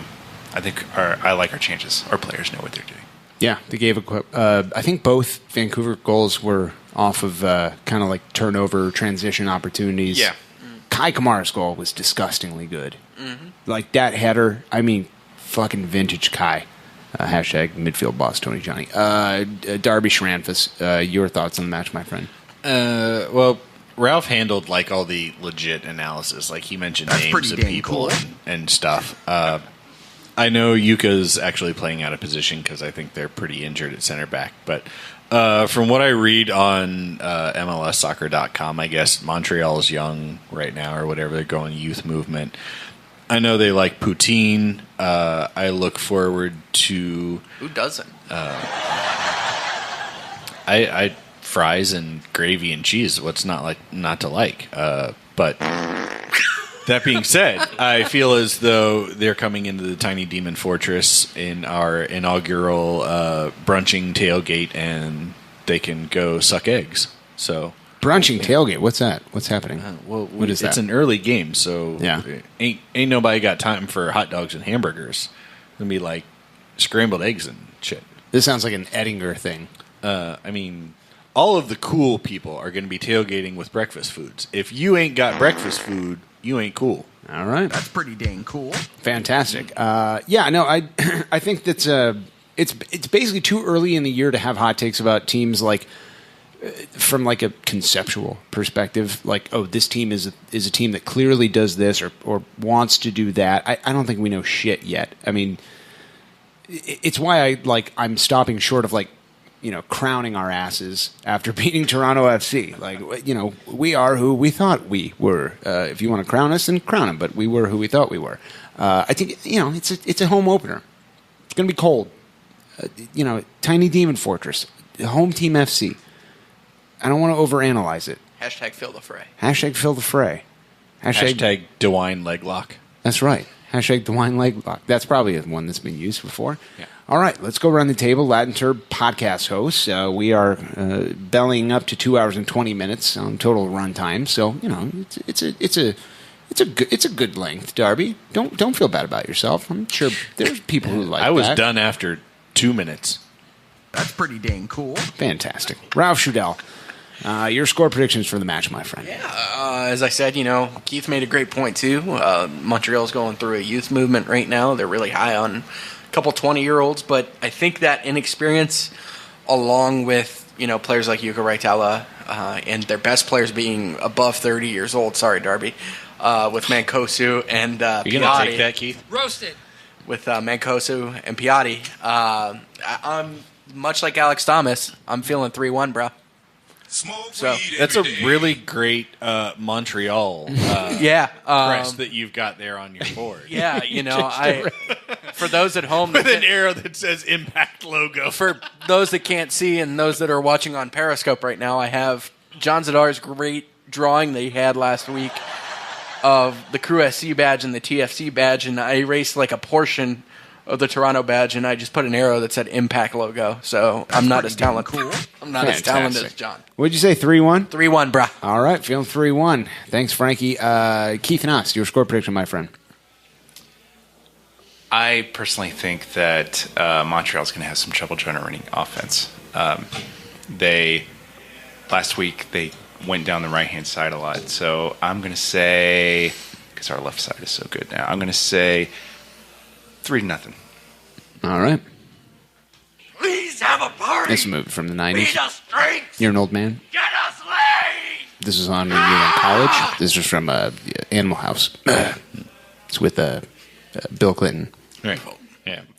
Drabby Schranfus. All right. I already did my really in-depth analysis. I'm going 2-1 good guys. Hashtag Base-toi Montreal, which I went to the Googles and I said, Comment dit-on fuck you Montreal, and that's the translation it gave me. So that's French for fuck you Montreal. That's pretty dang cool. We're glad that you support us, but for 90 minutes, fuck you. Awesome. You are what the French call les incompetents. CC, Pedro. I'm going to feed you to my tarantula. Okay, Drabby Schranfus says 2-1. I say Crewzers FC 2, Drogba Leg Lock 0, hashtag Tom for President, hashtag Where's Ekbo, hashtag or Fuck Erbo, Michigan. Perhaps. No, it's okay for sure. I can write. Fuck Michigan, hashtag Save the Crew. Right. We're going to figure out where Ekbo is. Fuck Michigan is not a hashtag? It's not. It's just in all caps. It's a lifestyle? It's like Dom Taberry tweeted it. It's in all caps. Okay. yeah. Hashtag fuck Michigan, meatballs for everyone. That's right. Yeah. Tom for president, save the crew. And that's it. That's episode 75. Diamond Jubilee is complete. GCG bag. What do they have going on this weekend, Drabby? I believe they're... No, you know what? Don't answer that. Alcohol. Ralph. Yes. What does GCG bag have going on? GCG bag is doing the Chris Initiative, which to my knowledge, I think have all the tickets sold out for that, which is... That's pretty dang cool. That is pretty dang cool, So it... GCG bag is going to be doing the Chris Initiative. I believe it's going through all the home games this year. All right. Keith Naas, you going to be there? Of course. This weekend? Yes. All right. I'm actually missing a 75th birthday party for my mother. What? A Diamond Jubilee? You're missing a Diamond Jubilee? Hey, you made one this week. She'll have another one. Probably. Another 75th birthday party? Yeah. Sometimes you get old enough where they're like, we have a 7 and a 5 on a birthday cake. That's what it's going to be. Darby, are there any Save the Crew volunteer opportunities? I don't know, probably. I mean, obviously... Oh, my God, that's your role in Save the Crew. Get your friends to buy... I've been working on the whole outreach thing. How's that going? If you all have, ideas for, organizations we should be reaching out to, feel free to share them on Twitter. That's going to be a big thing. We want sectors of the community that the front office has ignored. As kind of a cool thing... let's say hats off to Acura Columbus. Yeah. They donated 15 tickets to the upcoming game to the Ohio Hispanic Coalition. So that's a really cool thing that they did to help fill the fray. That's pretty dang cool. Yep. That's right. What about for those, assuming this goes out tomorrow, Friday, don't forget the Save the Crew documentary, Gateway Film Center. Yeah, that's right. Our good friend, Sean Kelly. What else did we forget to... good friend might be pushing. He's all right. Our Formula One friend, Sean Kelly. Our good? Sean Kelly? Is that what you meant? Ralph, pimp your goddamn podcast. Darby shits his pants. Yeah, you can find me on the Massive Report podcast. No, Monday not that nights. one. Okay. Ralph Shadell Show. You can find it at ralphshadell.com/hot Podcast deals. for Columbus. Yeah, it's talk about sports, all kinds of stuff, and uphill battles, as Morgan so illustriously Tune pointed in out. next week to find out if Ralph made it up the snowy hill. I mean, bated breath, my friend. There's something going on Thursday. Do you want to talk about that, Morgan? I think I did in the end. I think I housekeeped it. Yeah. Did you, or was that the Is that lantern, the Port Lantern? The Save the Crew thing? The Save the Crew the jersey thing? I'm pretty sure I talked about it. Yeah, Did we talk about it? Yeah, there studio might be a audience? few tickets left. You should look and Yeah. see. Maybe there's tickets. I It's, also don't it's a give a really shit. exclusive event. I don't give a shit. Keith Naas, you got anything to plug? Freedom of the information. Save the Crew app. Yeah. Developed by the most awesome on developers Android in the world. and iPhone. You got it. Yeah. Download it, review it, rate it. Some guy runs the blog on that app somewhere. Goddamn right he does. Download the app, delete it, download it again, review it. Tell your grandmother, tell your stepdad Steven, I'm downloading an app. You can't tell me what to do. You're not my real dad. Thanks as always to guests on segment 2. Keith Naas this weekend. Thank you to Ralph Shadell from the Ralph Shadell Show for filling in for the Wet Boy. Thanks for Darby Schnarfus, the Mastellers, the Clems, and all the people from the Lantern. And that This has been terrible pizza. Diamond Jubilee episode of the Pizza Podcast. And all Lord Gammo's people said...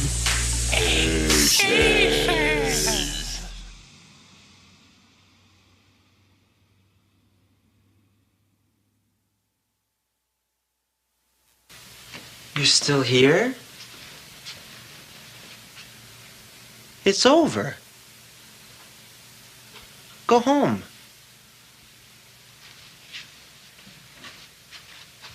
Go.